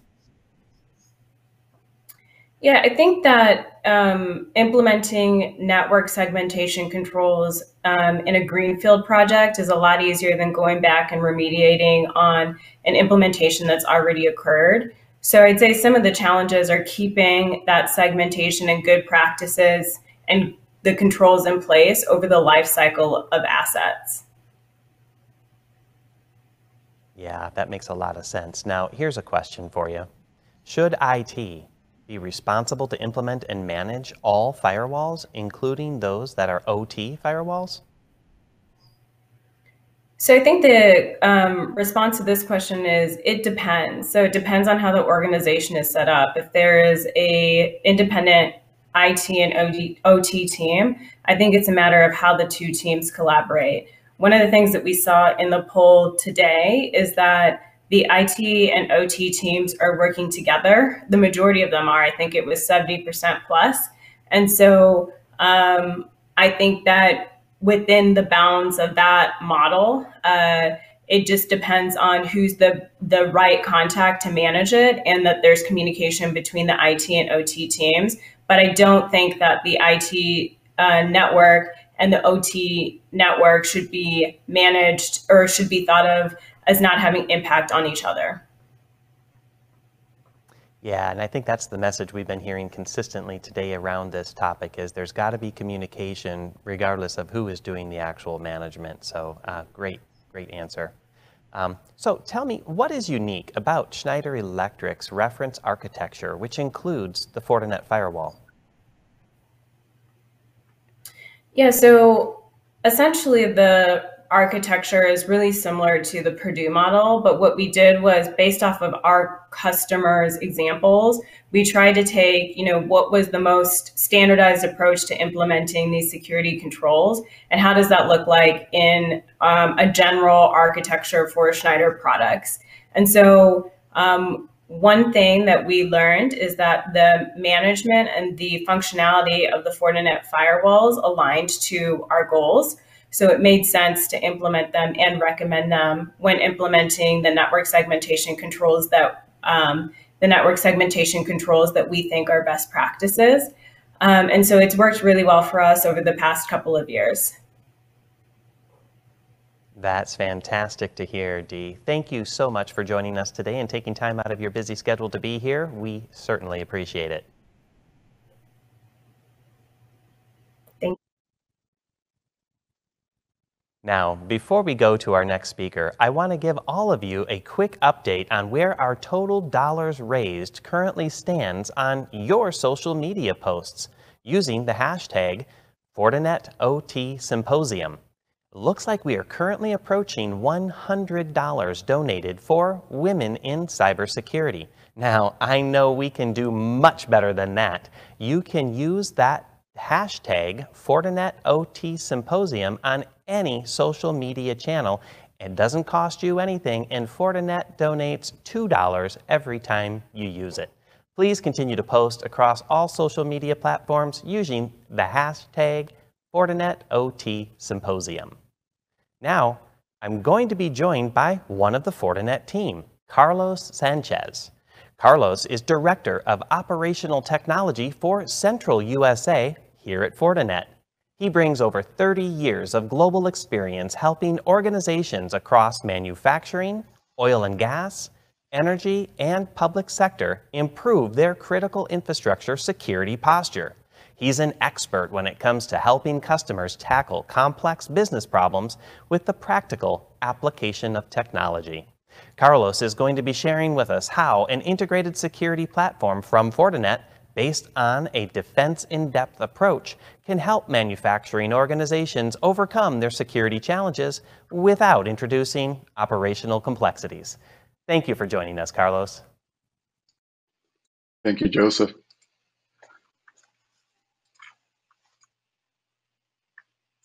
As we discuss defense in depth for manufacturing, we will focus on three areas: the increasing connectivity happening in OT, connecting more industrial IoT devices, and connection across the network between IT and OT. We're going to talk about the network security, the Fortinet security fabric, as it enables asset owners to enhance security posture, spanning IT and OT integration. In Fortinet, as a company, we have purpose-built solutions for operational environments, OT-specific features in almost every Fortinet product family. Digital innovation is causing increased risk, and operational technology is really not exempt. Cyber threats are taking advantage of this disruption in the forms of increases in breach and ransomware incidents that we've been talking about for most of the presentations. Threats are getting more and more sophisticated, but at the same time, some of the hashes of the past are being used. A perimeter that now expands, now to billions of edges, and there is a greater digital attack surface. Most organizations have adopted a point solution as they identify security gaps. As a result, now they have too many vendors and too many alerts, and not enough people to keep up with the pace of these alerts and complex systems. Compliance and requirements, across the globe have to be kept. So compliance is always an issue. In the 11 years since Stuxnet disrupted the Iranian nuclear program, we have seen a rise in the sophistication and quantity of cyber attacks on OT infrastructure. OT is particularly vulnerable as threats from the past, as I said before, require physical presence through, let's say, USB file transfers or the like, and now using the power and the combination of cyber physical environments to attack OT equipment. This is becoming more prevalent and a little bit less sophisticated. The cost of a breach goes up as OT is attacked. A good example is the $1 billion loss reported by Merck because of the global production shutdown. Production equals revenue, and when they're not producing, the financial implications are great. Alternatively, if an attacker compromises safety systems or power to heat up homes, the physical risk becomes greater, impacting the lives of employees and citizens. Most recently, we've spoken about the Colonial Pipeline ransomware and JBS. And when we look at this from the most fundamental part and how it affected our country, it affected the supply lines down the way to the customers. To successfully design and deploy security in any network, we need to consider the future trends and regulatory requirements while learning from the lessons of the past. Look at what history proves. We have seen a rise in the sophistication and quantity of cyber attacks on OT infrastructures. OT systems are and will continue to be a highly desired target for attackers. While many attacks use tools purpose-built, we still have to consider other ways to target these platforms, all the way from, and going back to the physical layer in the OSI model. So operations and monitoring these attacks is very important. We're operating and monitoring our infrastructure is very important in order to protect them.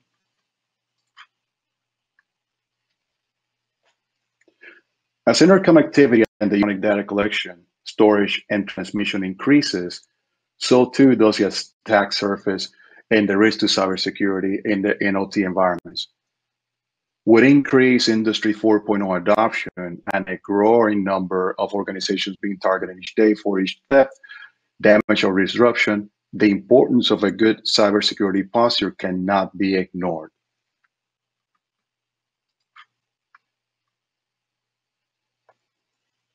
Defense in depth is a concept of information security approach in which multiple multiple controls and layers of security are placed throughout the infrastructure. While no individual control can stop all cyber threats, together they provide mitigations against a wide variety of threats while incorporating redundancy in the event of one mechanism fails, and resiliency, as it was mentioned before. This covers personnel, procedural processes, technical and physical security, for the journey to secure the smart grid and lifecycle. Never forgetting the elements of the OSI model, but now implement innovation in response to the MITRE ATT&CK framework. Let's look at the most typical use case we deploy. First, segmentation and secure remote connectivity. We do this with the next generation firewalls, switches, and access points. Second is deep OT visibility for asset inventory and breach detection. We can set policies on over 1,900 signatures, provide virtual patching against 400 known OT vulnerabilities, and even more capabilities we can provide with our tech alliance partners, alliances, and fabric integrations with other partners. Third is role-based access controls for users, even devices and applications. This is done inside a secure perimeter. We enable this with a product called FortiAuthenticator that integrates with any authentication scheme used by the user. Fortinet for network admission control, and Fortinet for multi-factor authentication. Fourth, we can ensure critical endpoints like engineering workstation, HMIs, or even controllers with FortiEDR.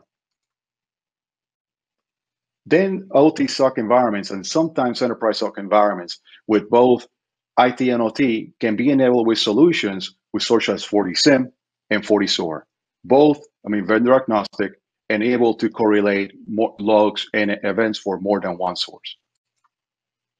Finally, we can cover advanced persistent threats with our sandbox and deception technologies.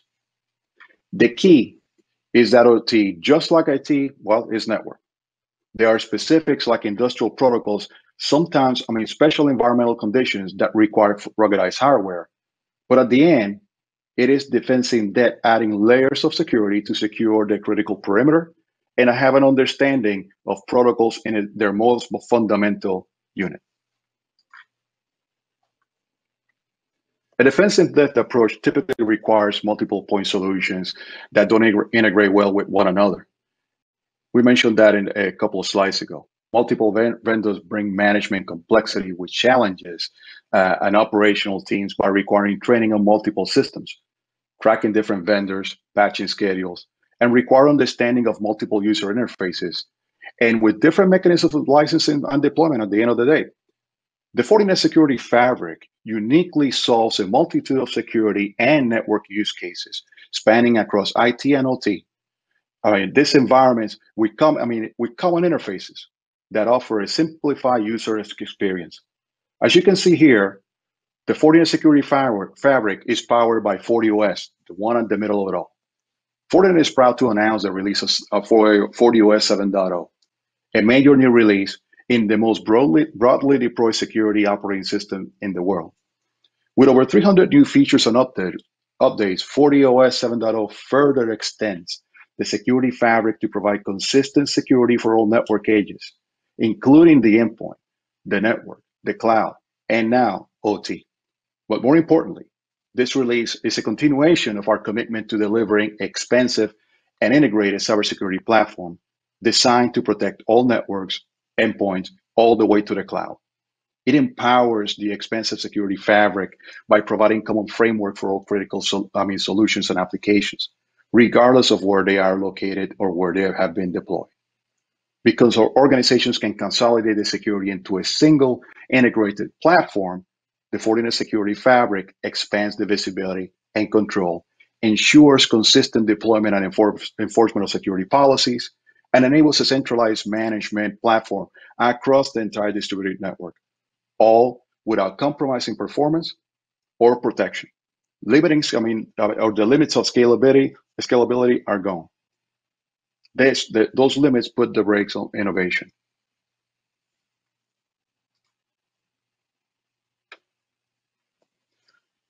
We have seen throughout the presentations that segmentation is one of the most important security controls to deploy in any network. Air gaps historically were used to isolate the most critical parts of the network. But if one thing that we have seen is air gaps are disappearing as businesses embrace digital innovation initiatives rather. I mean, this increase. I mean, we have to increase availability, reduce unplanned downtime, and move to condition-based maintenance schedules, like turnaround in the case of oil and gas and others. Fortinet provides 40 switches and APs to implement network connectivity and segmentation both in wired and wireless environments. When the different network segments need to be interconnected, we deploy Fortinet FortiGate next generation firewall for segmentation in addition to our switches. So the FortiGate also has the ability to be deployed in transparent mode. Firewalls usually have more than one mode of operation, one as a proxy, one transparent, and even it can be positioned as a one-arm sniffer as a sensor.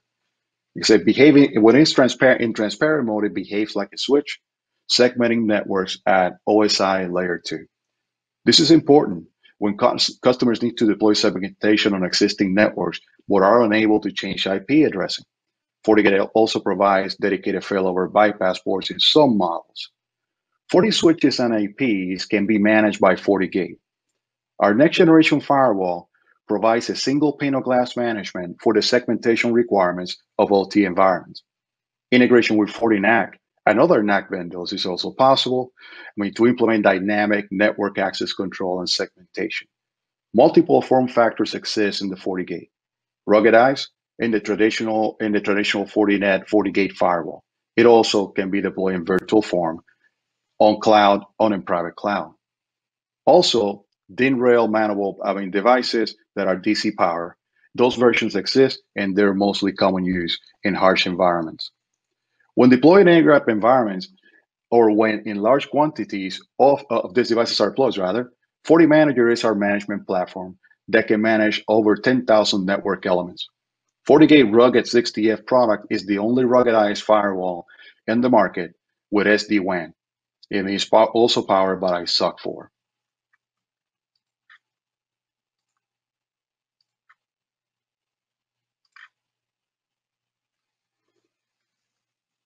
Pardon that. Remote access is often required by OT customers. I'll say more than often, probably all the time. The need for remote access has been increased with the current pandemic scenario. VPNs and remote access need to support high security standards, high performance and robust authentication. FortiClient is a VPN client which supports multi-factor authentication, while the FortiAuthenticator centrally authenticates users with multi-factor authentication, PKI, or OTP. FortiToken can be provided to the remote users of VPNs. It provides a one-time password in physical formats, or it can also be deployed within an app. It also provides self-provisioning, has self-provisioning capabilities. Tracking changes in applications used in the network is important to detect unwanted or unexpected changes. Application control is relevant to detect which applications are used in the different segments of the network. With a wide range of supported applications and protocols, our FortiGates are capable of detecting almost 4,000 applications. If the FortiGate is deployed with the FortiGate industrial signature set, we have over a total of 1,900 OT-specific applications that we can support. Application control can also be used to deploy granular application monitoring with different control options, allowing customers to detect which applications run on their networks, but also define how those applications can be used.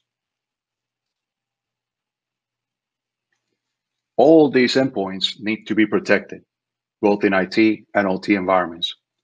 OT environments face very particular challenges when deploying endpoint protection. All hardware with limited resources and legacy operating systems are often found in OT environments. FortiEDR is a good tool to use in the protection of OT endpoints. It is compatible with legacy operating systems They go way back to Windows XP Service Pack 3. It can also be deployed on premise in an air-gapped networks. And it has an extremely lightweight agent, and this simplifies deployment in all their hardware. It also provides control to allow or deny applications and the communication path of the set applications to supporting controls or unauthorized, USB sticks. Security should not be complex to deploy or manage. In Fortinet, we know, we provide several NOC and SOC tool-like, within FortiManager, FortiAnalyzer, and FortiSIEM to create a cohesive single pane of glass. Fortinet supports management of FortiGates, FortiSwitches, and FortiAPs, including management on or devices offline or in air-gapped environments. FortiAnalyzer has monitoring and reporting tools tailored for Fortinet devices, while FortiSIEM can be deployed in hybrid mode online, on-prem, or a combination of cloud and hosted in the cloud. It is a mandatory tool for all SOCs due to the extensive feature set combined with integration capabilities and third-party vendors' products. FortiSOAR facilitates orchestration, automation, and response with playbooks that simplify SOC operations.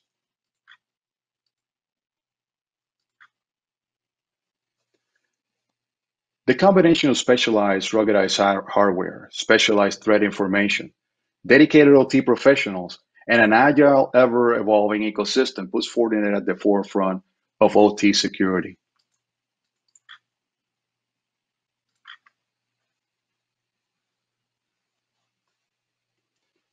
In addition, we integrate with industry technology partners, control vendors, and global integrators. This reduces the time to deploy, and consumers benefit from improved security, effectiveness, reduced complexity, simplified operations, and better support. This results in an overall greater ROI. Also, by having integration, with all these other vendors, like for instance, visibility and threat intelligence, like for instance, Dragos, by doing that integration up front, we reduce the time to deploy. And as I said, we take the burden of integration and going through all the motions of integration away from the customer on ourselves to integrate faster.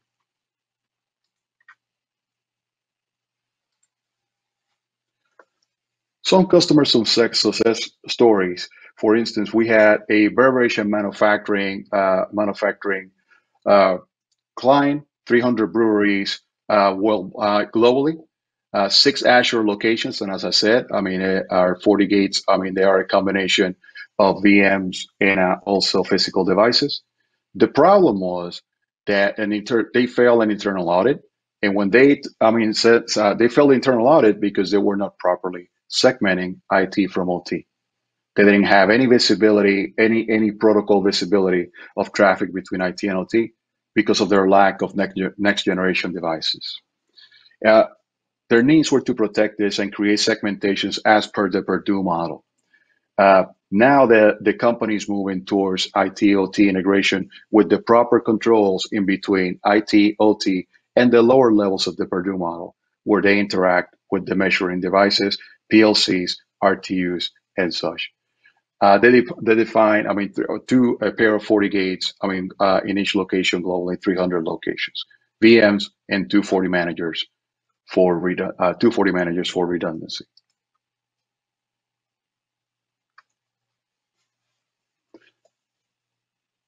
The next steps, how can we help? We can help align with security standards. We provide, the literature to help you, first understand the Fortinet product line, use cases that are available at Fortinet.com/manufacturing, and of course, we have virtual tours also available for you guys to see. Back to you, Joseph. All right, Carlos, thank you so much. You sure have covered a lot of information in a short period of time. I've got a couple of quick questions for you. The first is, how do you guide organizations regarding the first steps to take in evaluating their security maturity and ultimately making any necessary course corrections? I always advise teams to think like a bad guy. That is the first thing. Taking the approach that security can be determined by individuals that think in a non-malicious way it can be problematic. We offer in Fortinet, we offer discovery and self-audit tours as part of our cyber threat assessment program. This program, collects information within the user environment, and we create a report that provide insights on the application running on the networks. And this can be the foundation to having an earnest conversation with the client, and that can be used to determine the current state, and then along with their business rules, move to a deeper architectural discussion. Excellent. Sounds like a plan to me. So my final question before I let you go is, what have we learned from recent cyber attacks that should influence how we approach risk mitigation for today's manufacturers? Well, the first thing I will say is that the risks are high. We're working in a high risk environment. Attackers, they take advantage of security measures, and in some cases date back to the early 2000s. We know that air gap separation alone is no longer a successful strategy, and we need to have visibility in order to exercise the proper controls and ultimately have actionable intelligence. To make decisions that will impact the business and benefit the business. Thank you, Carlos. We appreciate all of your insights and sharing your experience with us today. Let's bring it all together with our final keynote, led by a pioneer in the industrial security incident response and threat intelligence community. Robert M. Lee is here now to join us. Robert is CEO of Dragos and got his start in security as a U.S. Air Force cyber warfare operations officer tasked to the National Security Agency, where he built a first-of-its-kind mission identifying and analyzing national threats to industrial infrastructure.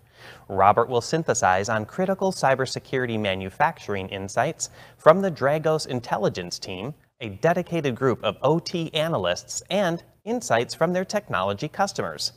Take it away, Rob.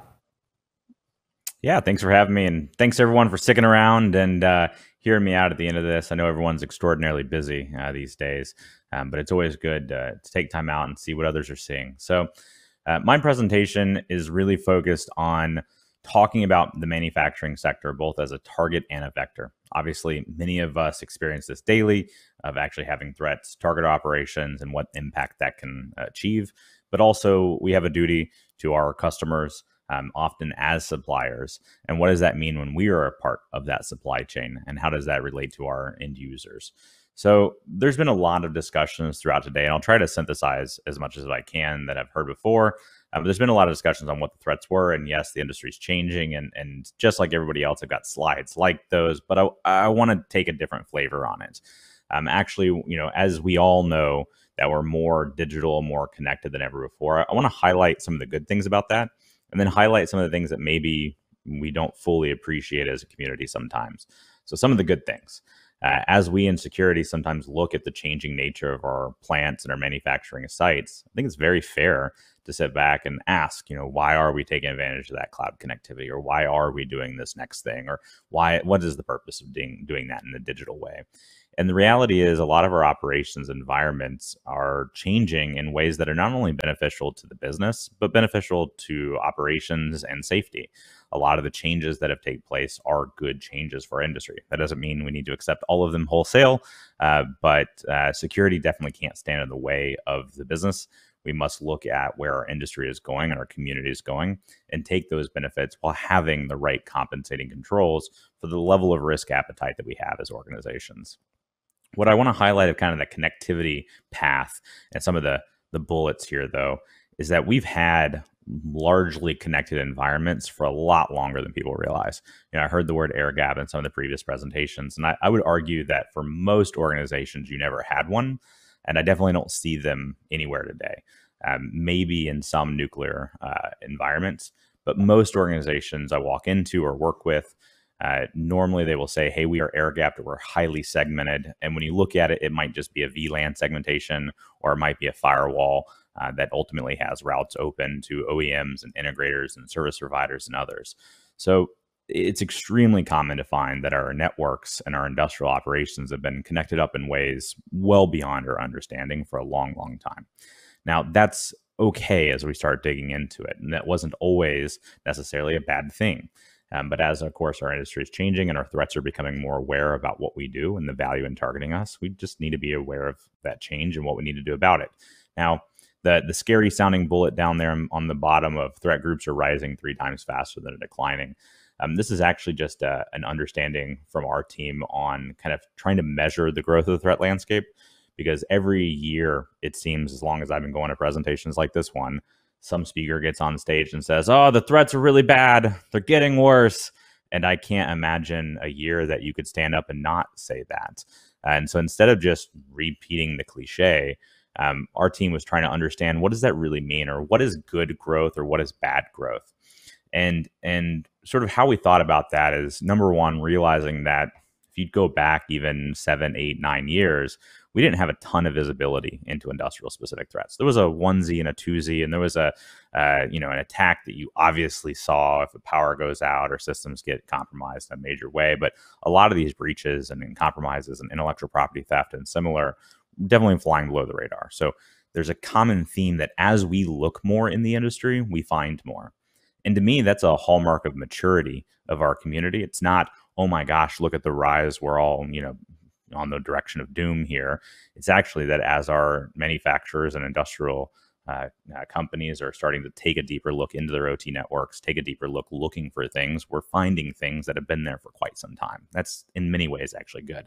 But we do want to measure, are things getting worse or are things accelerating? And what does that mean for our risk appetites?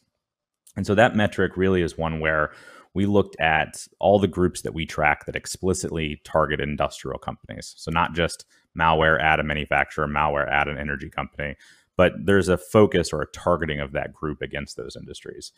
And we looked at that and said, okay, well, of the groups we track, we expect them to fall off eventually, right? We don't see new intrusions. And maybe it's a visibility problem, but maybe the threats have changed directions or changed their operations or targeted other industries. So as threats haven't been seen for a year or so, they kind of fall off. As we groups, obviously they're coming in. And what we'd expect good growth to be, like ideally, is more is falling off than growing. That would be awesome that the threat landscape is actually declining, but that's not realistic. Good growth would be something between 1 and 2. For every one group that falls off, 1 to 2 groups to replace it.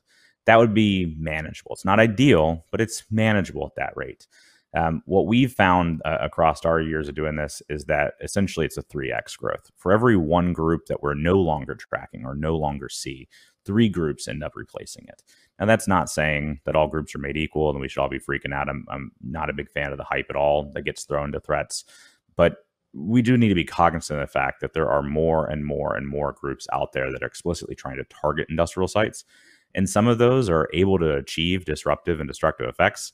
Most of them are in the early days learning about these operations. And so we're just kind of watching the hurricane path a little bit and trying to advise about what security changes are needed and necessary, because we don't get to go into an operations facility or a manufacturing plant and just make overnight changes. Even the simplest of security efforts can turn into multi-month or multi-year projects. And so we need to be thoughtful about how we advise and think about this in the industry. So another thing that ends up being a favorite of folks is vulnerabilities. And so I want to talk about that. And I'll get into case studies today about some of the threats that we track. I'll get into case studies about some of the incident response cases we've worked. And I want to leave you just with some recommendations. I do think that you can kind of gold plate this problem by investing way too much and trying to do everything in IT security that you're doing in OT security. And I'd recommend that you actually just get 4 or 5 things done well. And I think that's going to be really useful for your security posture. But vulnerabilities always do come up. And so one of the things I wanted to highlight about those is that when we look at the vulnerabilities across the industries, and I broke it out here of manufacturing versus YIRs, or year in review reports. Every year we put out these year in review reports, which are just free public reports on our insights from threats and incident response cases we work and vulnerabilities, or where people deploy our monitoring technology, if we can get insights from them, sharing those insights out to the community. And so I broke it out by manufacturing sector and kind of versus the overall community. And some of the things that I like in that data set and have highlighted before is that when we look at the state of vulnerabilities, and Dale has talked about this over the years as well, I don't know that we have a very mature approach as a global vulnerabilities. And a lot of times I see regulations and standards overemphasize vulnerabilities in a way that I don't think actually reduces risk in a major way. I think the new TSA guidelines that came out for the pipeline industry, as an example, the gas pipeline industry is dealing with that now. There's requirements on patching vulnerabilities within a set amount of time. And that can be more disruptive and reduce less risk than other compensating controls. So we need to be careful with that. But if we just look at the data, here's some of the common challenges you might face. First of all, across all of the ICS vulnerabilities, and our Intel team and analysts have gone through every single one of them that comes out in any given year. Across all the vulnerabilities, they found that there's roughly an 18% error rate on the CVEs in the manufacturing industry. So that means something is wrong with it. Sometimes it's CVSS, sometimes it's the wrong hardware, wrong software, wrong vulnerability. But about 18% of the time, the guidance that gets put out is incorrect. Further, we found that 63% in the manufacturing industry had a patch, but no alternative mitigation. So it's basically guidance from the vendor saying, you should patch this. But if you're not able to patch, you have other compensating controls that you want to take advantage of, or just the very nature of our operations, maybe you can't get to the patch inside of a 6-month window. Maybe you're waiting for a maintenance period or so forth. That 63% of the time, there's no other guidance to you on what to do other than patch. We found that outside the CVEs, the advisories themselves on a 31% basis had incorrect data, and that 22% in the manufacturing sector had advisories with no patch whatsoever. And so the advisory came out and within any reasonable amount of time wasn't updated with any sort of patch. And when you look at that, what's troubling is the 17% of them that had no patch and no alternative mitigation. So you think about that, 17% of the time we're throwing out vulnerabilities to the community going, hey, you got a vulnerability. And that's about all we tell people. So it's not really putting our operations folks, the security teams that are working with them, in a wonderful position. Now, if we started breaking out by vendors, some vendors do better than others and so forth, but that's not the intent here. So I don't necessarily think this is across all vendors. But we do need to make sure we have strong and appropriate conversations with our original equipment manufacturers and others on what's the expectation that happens when we have vulnerabilities, and to work with our security and operations teams on how are we going to address them other than patching, which may not always be accessible. So as we move in to just give an example of this, some of our wonderful vulnerability researchers sat down and started digging into some cellular gateways and routers and basically wireless bridges and access points, things like serial to Ethernet gateways as well. And they started taking a good look at some of these remotely accessible devices. Because when I see a vulnerability for a PLC and it says, if you have this vulnerability, I can get, root privileges on it. And it's like, well, it's already running in root. Or, you can do this and it can bypass it, but it's actually unauthenticated communications from an engineer workstation. It's like, when you see those vulnerabilities are just not worth addressing at all. And Dale has talked about those before as insecure by design. The vulnerability doesn't add anything in addition to what's already accessible on the device. So there's a lot of stuff you just don't want to pay attention to.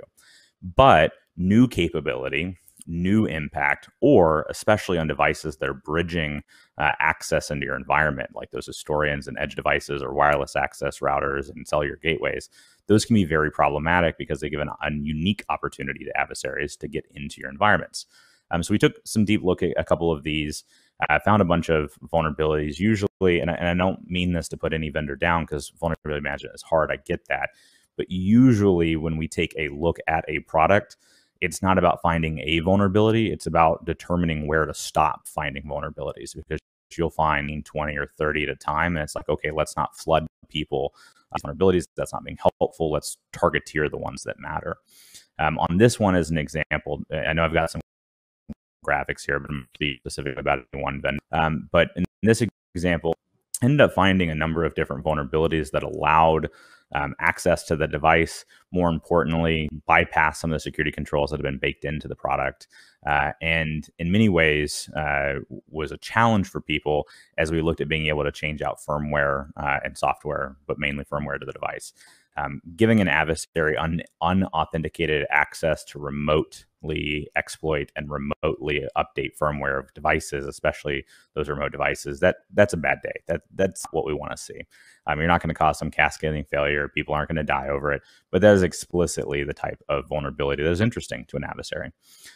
From our lessons learned, some of the vendors have done a really good job, and they get beat up in the public, sometimes needlessly, but man, they respond quickly. They work hard behind the scenes, and it's really difficult to get this right. Some of the vendors we work with, though, it can be challenging. So we have some OEMs that will respond within a 20-hour period, and they put their best people on, and they're on top of it. And again, I don't think they get credit enough when we talk as if the OEM is over for our entity. In this case, though, and again, it's not the vendor that I have the graphic for, but in this case, though, as an example, we reported a number of vulnerabilities. We were told explicitly, hey, the vendor decided that we're going to address one of the issues, but the other 4 or 5 vulnerabilities they don't anticipate addressing at all. And that's okay, right? What they decide to do with their product is fine, but making sure we get that information out to the community on going to be a way to address this vulnerability.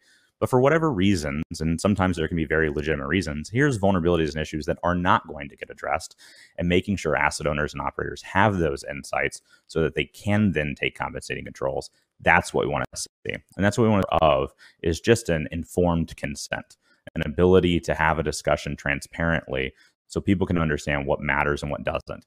But again, going back to the asset owner and operator side of the house here, I've seen a lot of asset owners and operators beat up OEMs about vulnerabilities that are trash, that have no bearing whatsoever.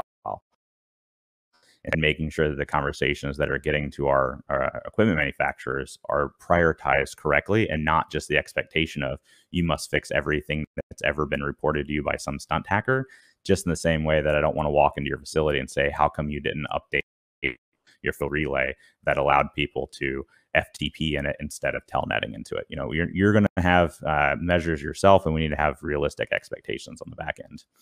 Now, as we get into some of the fun stuff around the actual targeting and the threats, you know, when we look at manufacturing as a target, to date, we track 15 different groups. We will call them to be state groups at this point. So I think colloquial nation states, I'll argue with you, they're just states. But these state groups, we have about 15 of them that target industrial companies around the world. And of those 15, 6 of them that we're tracking explicitly target manufacturing verticals. And so when we look at those 6, it's important to understand the context there. Now, not all of these are the crash override, crisis, Triton type groups. If they're targeting you, you need to take immediate action. Some of the groups, it's let me be aware of it and understand the long hurricane path again of what this might mean to our organization. And I'm not going to be freaking out operations or calling up the CEO over it. So in this case, here's one of those that's really interesting, and we want to watch them. But this isn't one that we would tell the New York Times about to go put out press coverage on. In this case, Watson, by the way, the names, as I'm sure some of my Intel analysts are laughing as I try to pronounce some of these, the names are all industrial minerals, make up various industrial mineral names to name these groups. So there's no affiliation with attribution, which I tend to find not all that valuable for folks. But here we ended up identifying Wassonite earlier than June 2020. The first time we saw we're targeting nuclear power plants, and that's where we picked up on them. From that focus of targeting nuclear power plants, we then started tracking them, back in 2019. Then the end of 2019, we started seeing them target manufacturing sector as well. And the manufacturing cases I'm working on, especially one of these component manufacturing firms, what we found is everything around their malware and their command and control and so forth is very IT focused, right? The Apple Seed backdoor, I've got a screenshot of the next slide. It's nothing fancy. It's not malware with IEC 104 protocols and all this kind of stuff. It's just typical IT malware. And so unfortunately, times when security teams that are focused on OT find this stuff, they think, oh, it's run-of-the-mill malware. Or that's interesting. It's a normal IT malware. I would encourage you not to focus on the malware, but realize you have a human threat problem, not a malware problem. And a lot of that IT malware, I mean, it could be PowerShell and still be highly effective. What matters is the operators behind it and what they're going to do with that. And in these cases, there was a significant focus of stealing intellectual property from these manufacturing firms. Now, your intellectual property sometimes can be trade secrets, but a lot of times your intellectual property is just in the way that you do production, the efficiencies that you achieve in your industrial automation relates to. And we find there's a lot of competitive value for companies around the world to have access to those insights. So we've seen consistently where Wassenite originally, from our visibility, was targeting the energy sector, shifted very strongly into manufacturing and started stealing intellectual property and trade secrets from manufacturing firms. Again, the over-focus on the malware would betray your intent in that environment of what you should do about it. But being able to look from a network level and understand the adversaries and what are they doing and how are they doing it, and understanding what you need to focus on and protect in those environments can help you take a much more guided approach to security. Now, again, this is just a quick screenshot. We'll move past it. The whole point here was just to have a slide of there's nothing ICS about this. This is the random malware. The ICS focus is in the adversary and what they do. But we also get called into a lot of ransomware cases these days. So we've taken some high-profile cases. But I testified at Congress a couple weeks ago. For every case you hear about in the media, we're probably taking another 15 to 20 behind the scenes that are happening out in the larger. So people, the threat is not as you want to imagine, but it's worse than you realize, right? So it's you do need to do something. There are much more things happening in this community than you realize, but let's not be freaking people out and having people fill gasoline in bags. Like, we're going to be okay, and we largely have pretty resilient infrastructure. But what we're finding based on the visibility we have is as we go and look across our ransomware cases, a significant portion of them are in manufacturing. And I think that tends to be, in our lessons learned here, it tends to be because at the executive level, we tend to focus on IT cybersecurity, but your CEOs and boards have never said focus on IT cybersecurity. What they've said is reduce cyber risk across the organization. But CIOs and CSOs and folks with background and good expertise in IT networks end up focusing a lot on IT network security. We thought those plants were disconnected, so we're going to focus on enterprise. But as we've talked about throughout the theme today, and those environments being connected, what we're seeing more and more of is all your scores about how your patch levels or how fast you can detect things or what the rate did or IT, and left pretty exposed in the operations side. And that view is not getting elevated high enough in the organization to understanding the unappreciated risk we have, which means that doesn't get resources, which means it doesn't get addressed. And we're seeing a lot of those cases manufacturing focused. So tons and tons of plants that are getting hit from ransomware just of the fact that we didn't know better, or we did a lot of preventative actions, but then we walked away. And without the visibility in the network and bring and updating things, we let that prevention atrophy over time. So at one point, you probably had good firewalls, or you probably had good rules, you probably had good preventative measures, but just by not watching it and keeping up to date and getting, again, kind of that network piece, it does atrophy over time.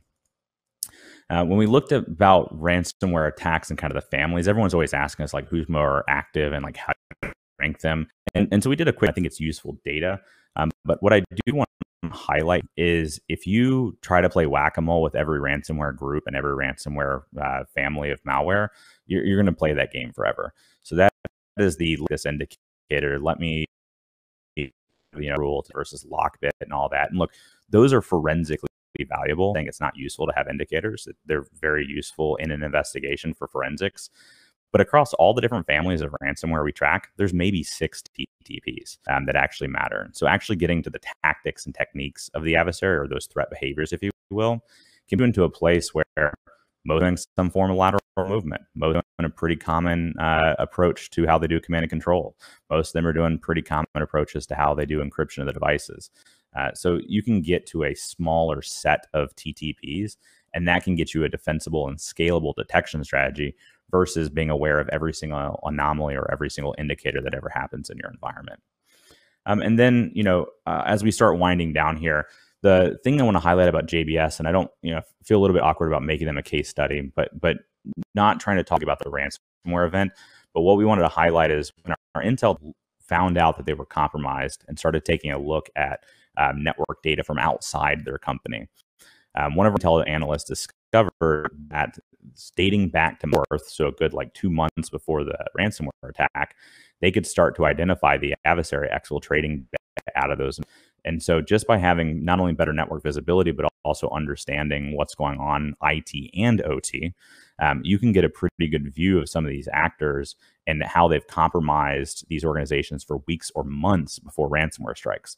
And so one of the bad takeaways people have is usually thinking, oh, I got ransomware. I don't have an opportunity to detect it. I just got to try to prevent it. But in almost all the cases we work, there's weeks or months of opportunity to detect those adversaries moving around your environment and exfiltrating out data before they decide to move into ransom. So good opportunity for defense.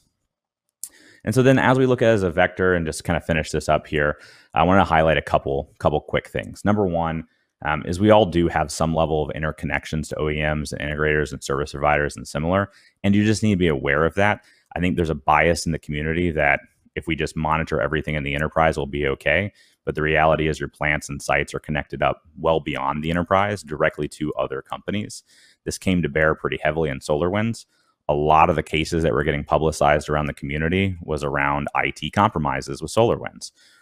What we were detecting with our technology customers and what we were responding to with our incident response cases, though, was lots of SolarWinds compromises in the operations environment. There was even 2 global ICS original equipment manufacturers that were using the compromised version of SolarWinds in their security offerings and across maintenance links. So not going through your IT networks, not things you would normally see, but going directly into like turbine control software and things like that, where the vendors had direct access into DCS and SCADA type environments, and the adversary had that access too. We're very fortunate that the adversary did not want to do anything disruptive. I usually get in front of people and say, calm down. Not all these things are worth writing home about. Hey, the phishing email is not taking down the power grid. There's more than one grid, and the phishing email isn't doing that. You try to calm people down.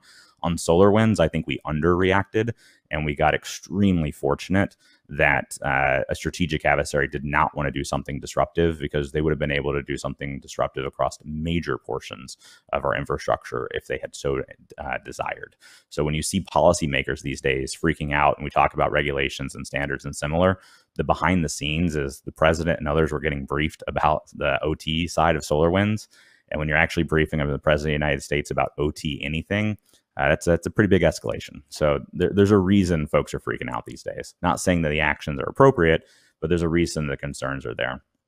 Another good example we found, and this goes to that as a vector, as we identified a South Asian-based OT and ICS hardware manufacturer that provides high-end equipment to energy sector, specifically the electric sector. So think, without getting into too many details, think turbines and things like that, and transformer equipment, things like that. Anyway, so this provider, we found that they were compromised. So we reached out and notified them and said, look, you are compromised at your site. We can see like intellectual property and things leaving your network. Like, you should take a look at this. It wasn't just their OT networks. It was also their IT networks. The OEM was notified. In this case, they didn't really take any action. But what we found out by working with our customers is that they had direct access points into a number of our customer environments as well. So the electric customers pushed back on the manufacturer and said, no. Until you get your stuff cleaned up, you can't have direct access into our networks. Like, this is not going to happen. So they went and then tried to remediate. They tried to remediate. They tried to clean it up. I will tell you that based on what I see from their security culture and the insights and similar, not trying to poke fingers at anybody in a breach because it's a hard day for everybody, they remain compromised to this day. And the takeaway for the manufacturers on the call is that is unacceptable to many of your customers. So if you have access points into their environments and you ignore the breach, or your response is inadequate, that's going to have bottom dollar impact to the companies, as other companies around the community expect their suppliers to at least take the security issues seriously when they occur. Everybody's going to get breached. Dragos, as a security company, one day will be breached. The idea that we can just not have, you're breached as a topic in the community is silly. You will get breached, but how do you respond to it? And what are the expectations, and what transparency do you give to your customers to help them make their decisions? That's what you get measured on. And so as much as I think that we're doing a lot of good things in the community, I'll highlight that there are some areas that we want to make sure that we're doing a little bit better as well. All right, so in closing, and I'll take a couple questions. When I look at kind of some of the top things you can do in manufacturing industry related to the things that we're seeing, obviously I'm very passionate about the bottom item there in visibility, and we'll talk about that in a second. But one of the best things to start with is around account management and access. Many of the incident response cases we work start with like a domain controller or Active Directory and IT getting compromised.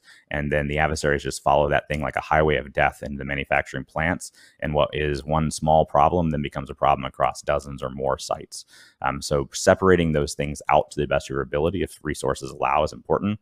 From a response plan, almost every single time we go in to do incident response, the company had an IT incident response plan, but they maybe had a paragraph around incident response for ICS, no real plan, no understanding of points of contact. How you respond in the OT environments is going to be massively different than how you respond in the IT environments. So getting ahead of that and putting in an incident response plan and approach and specific help on that for ICS is absolutely important. You should have a tabletop exercise on ransomware, and then you should find a high consequence event like Dale was talking about earlier and have a tabletop exercise on that. Those are the minimums. From a third party perspective, you got to get in and find out where those are. I see a lot of companies go to the enterprise and try to pen test into the ICS. I'd actually go in the ICS and try to pen test out. Find where all those connectivity points exist and see where those third parties have access. If you can do things like multi-factor authentication, please do so. It's not always possible, but something as simple as a YubiKey can be a lifesaver in these cases.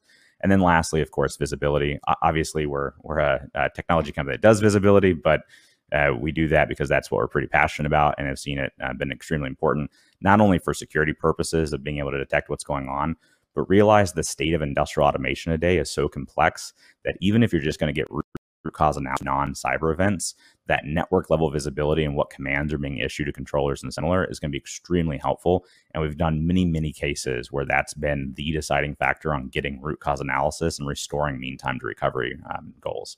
So long story short, you don't have to repeat the entire wheel. But at least pick out 4 or 5 things that you want to go do. These are 4 a great place to start in your operations environment, and those will have a significant impact on the security side of your OT. All right, with that, I think I've got time for like 1 or 2 questions, but back over to you. Fantastic presentation and an excellent summary. We did get a bunch of questions in from the audience, so I'll get through as many of them as I possibly can. The first one coming up here is, which organization should own OT cybersecurity? IT or the operations and engineering team? What do you think? The infinite debate here. Generally speaking, and this kind of goes back to what Dale was talking about with consequence and such, I have the opinion that the security team should be a service team inside the company. So you're not the mission, you're there to help the mission. The IT is the add-on to the OT, not the other way around. But that security culture and mindset and personnel can be invaluable to operations when done correctly. So I generally think that security in the CSO's office, if you will, should have the view of what we're doing across the company. However, the impact, the understanding of consequence in that environment, your engineers and operators are going to understand that better. So I like to see kind of a tier 1, tier 2 structure or so where security is doing a bunch of that, but maybe your tier 3 of what are we actually doing to make change or determining that this is actually the severity that we think it is, that's going to live with operations. And so I think it's kind of dual in terms of responsibility, but you definitely need a dedicated personnel. And for a lot of these companies that have been already under-resourced for IT security, throwing on all this OT security work and pretending they can do it the same level of resources is ridiculous. Yeah, that's a great answer, actually. I love that answer. It's a fantastic model to follow.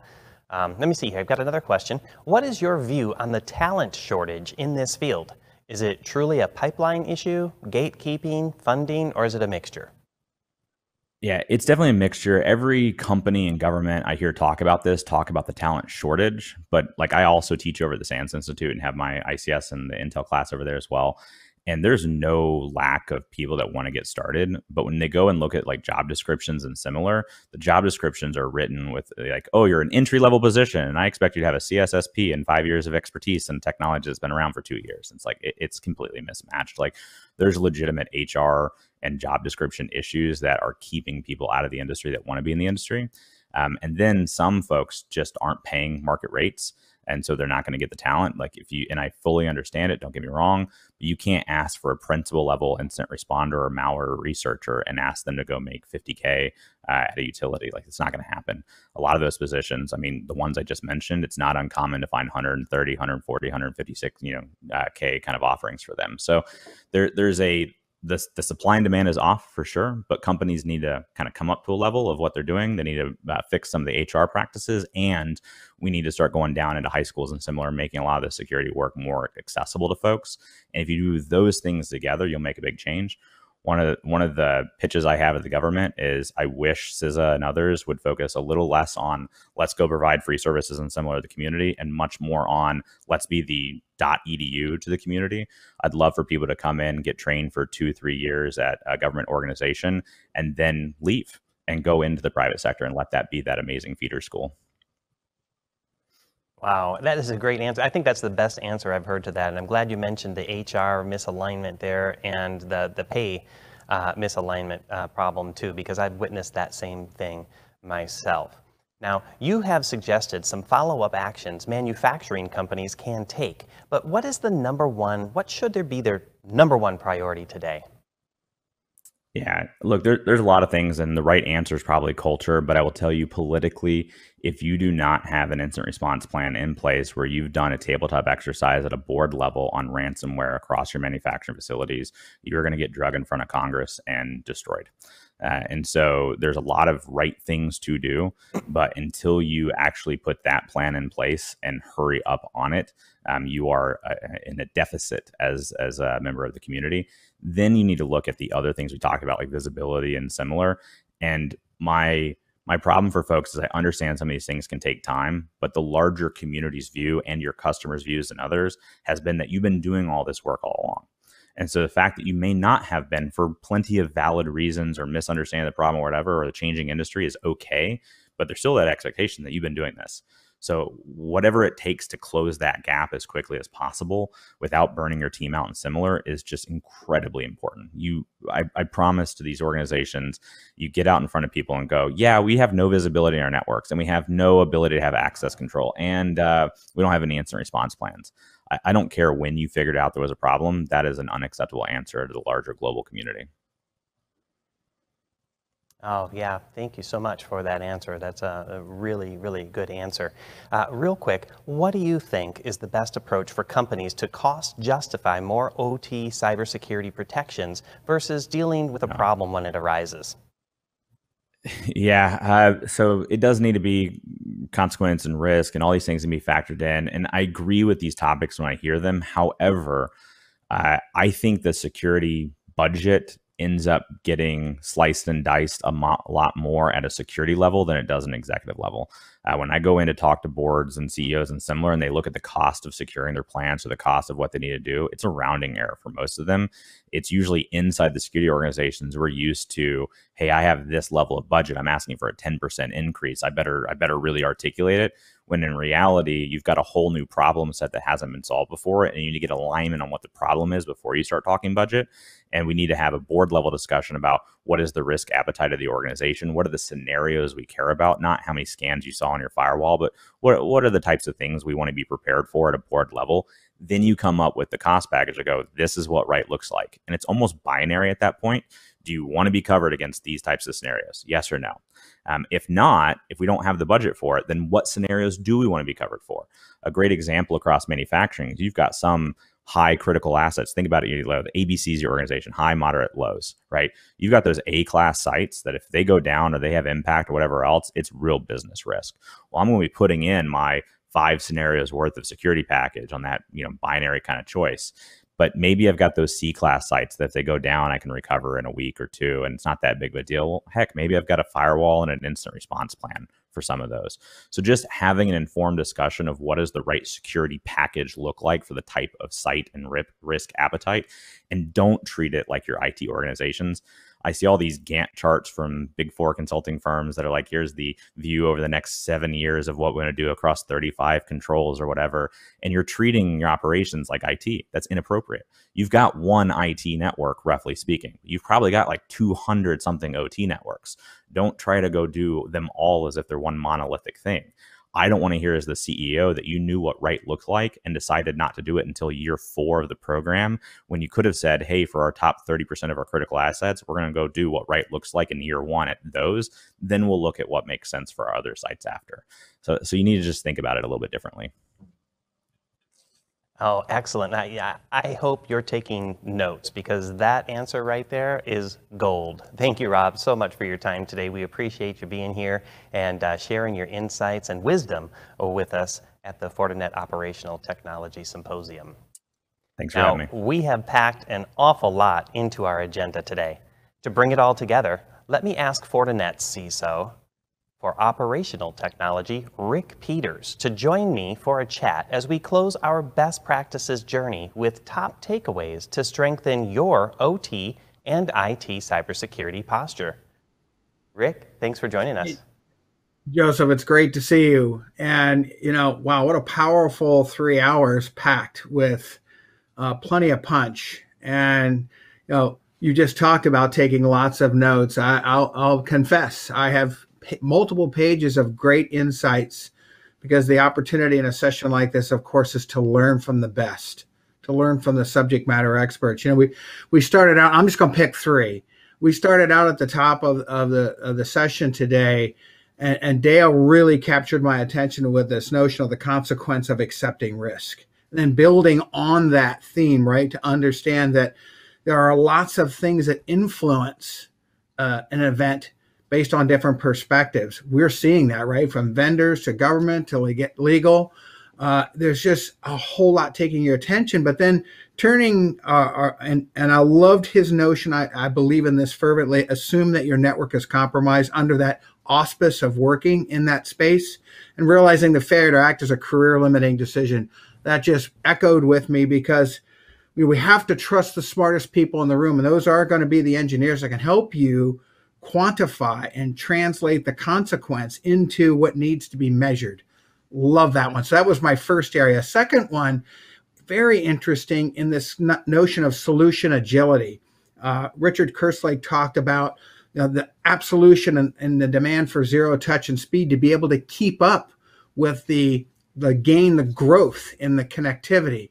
A gigantic challenge. And of course, I'm researching as he's talking to derive and understand the backside of how all of that works. I loved his diagrams, but it builds on this notion of public-private key management, something that's not new, but it's an adoption of how to make that work, right, in that enterprise environment. So we learned a lot today about the FIDO Alliance and what they're trying to accomplish. So I think it's important to think beyond where you are.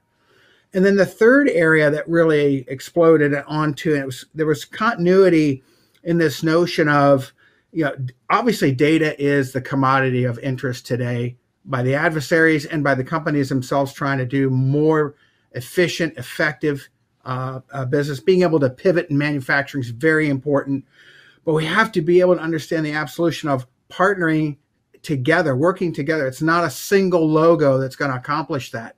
It's working collaboratively and understanding that we have a need to protect the data in transit as well as the data at rest. And all of that activity, I'm listening to Rob talk over the last 30 minutes, and he was just literally cutting threads across all of these domains and spaces. But it really is about understanding the absolution of what it means to build defense in depth, what it means to trust, right, to gain and earn that trust. Because foundationally, trust allows us to tackle these hard problems and be more effective. Oh, those are some great takeaways, and I can tell you were paying close attention, Rick. Now, let me ask a little bit more about this concept of solution agility. Why do you think that is so important, and what's the key takeaway you'd like to leave our audience with on that topic? So it's we don't want to be stuck, right, with going down a path. Solution agility says I can take a step back and understand the opportunity to unwrap the technology, to realize that, IT and OT are connected. They're digitally connected. We've known that for a while.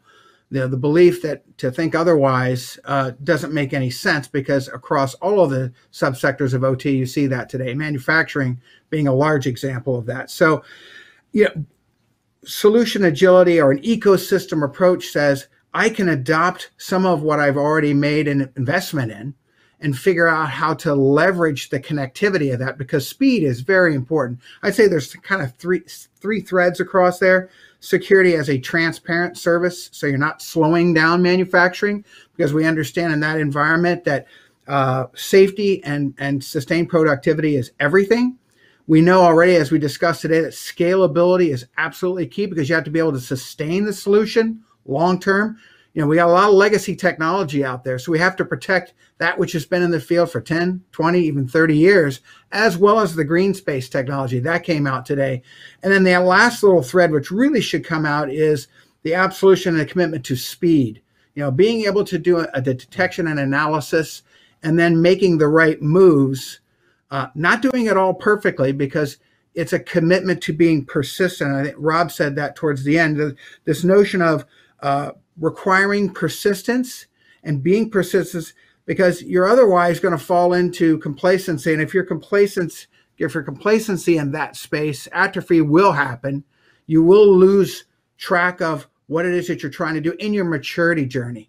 And that, again, that's always understanding where you are. And I'd say I'd add one layer to that. You got to know yourself really well. If you don't understand what's most important in your cyber physical infrastructure, whether it's the intelligence, the processes that are special, you're going to fall prey to the adversary, who's not only going to get on target, but they're going to exfiltrate, as we heard through the afternoon, gigabytes of data before you might find yourself facing a ransomware attack, which may be the last in a long sequence of events in the attack sequence. Absolutely. And you mentioned this. It's about the data, the data, the data. So all of these tools and technologies and defense in depth and everything that we've talked about here today, is it really all about protecting the data? Are there other elements we should be considering secondary to that? Or what are your thoughts?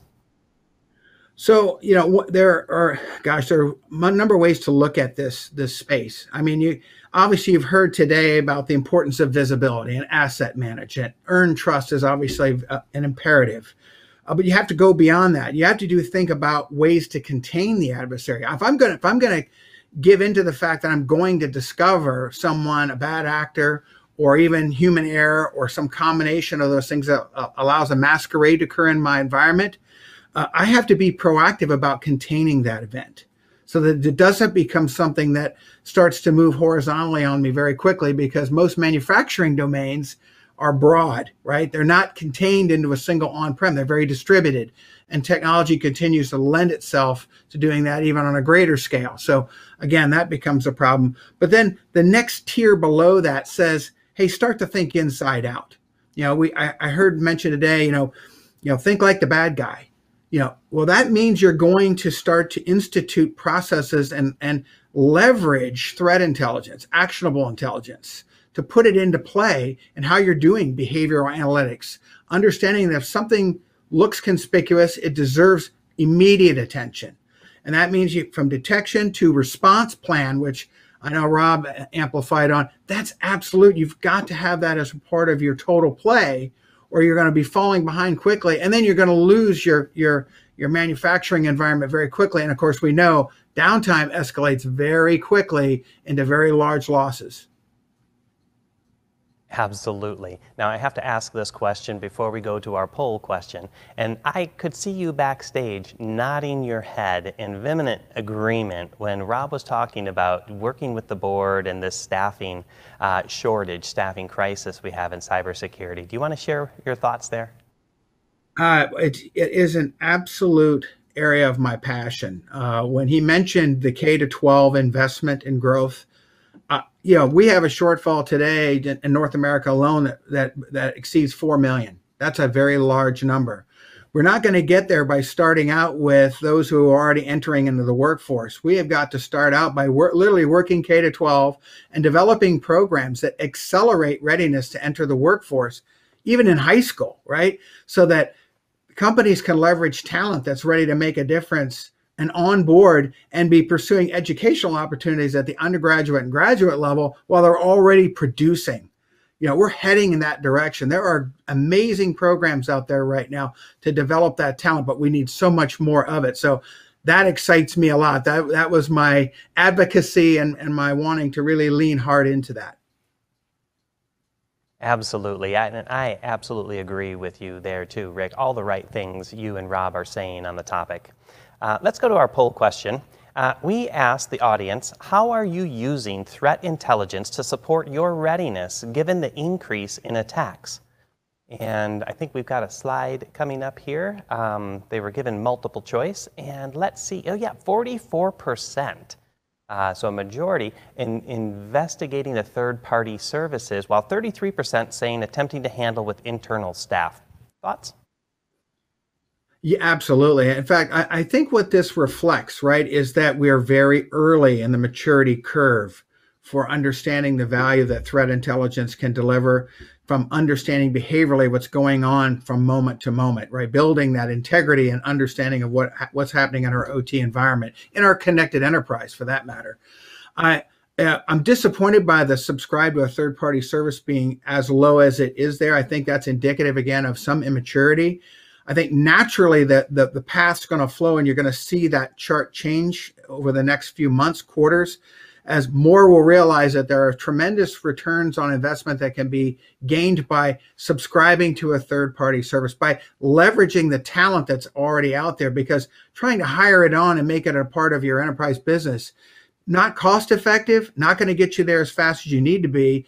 And what you find when you work with an intelligence partner is there's a lot of sharing that goes on there already, and much level graders of awareness. You probably derived that thought already as you were listening to Rob talk about what Dragos is doing, right? It's a commitment to understanding who the adversary is, their level of commitment, how distributed are they, their growths, their patterns, and being able to turn that into information that can be leveraged, right, to help the customer, one, trust that they're moving in the right path, and two, seeing results that are measurable, because that in turn allows the board and those you're convincing to make the investment to understand that indeed there's a gain there that inspires confidence and a continued move forward.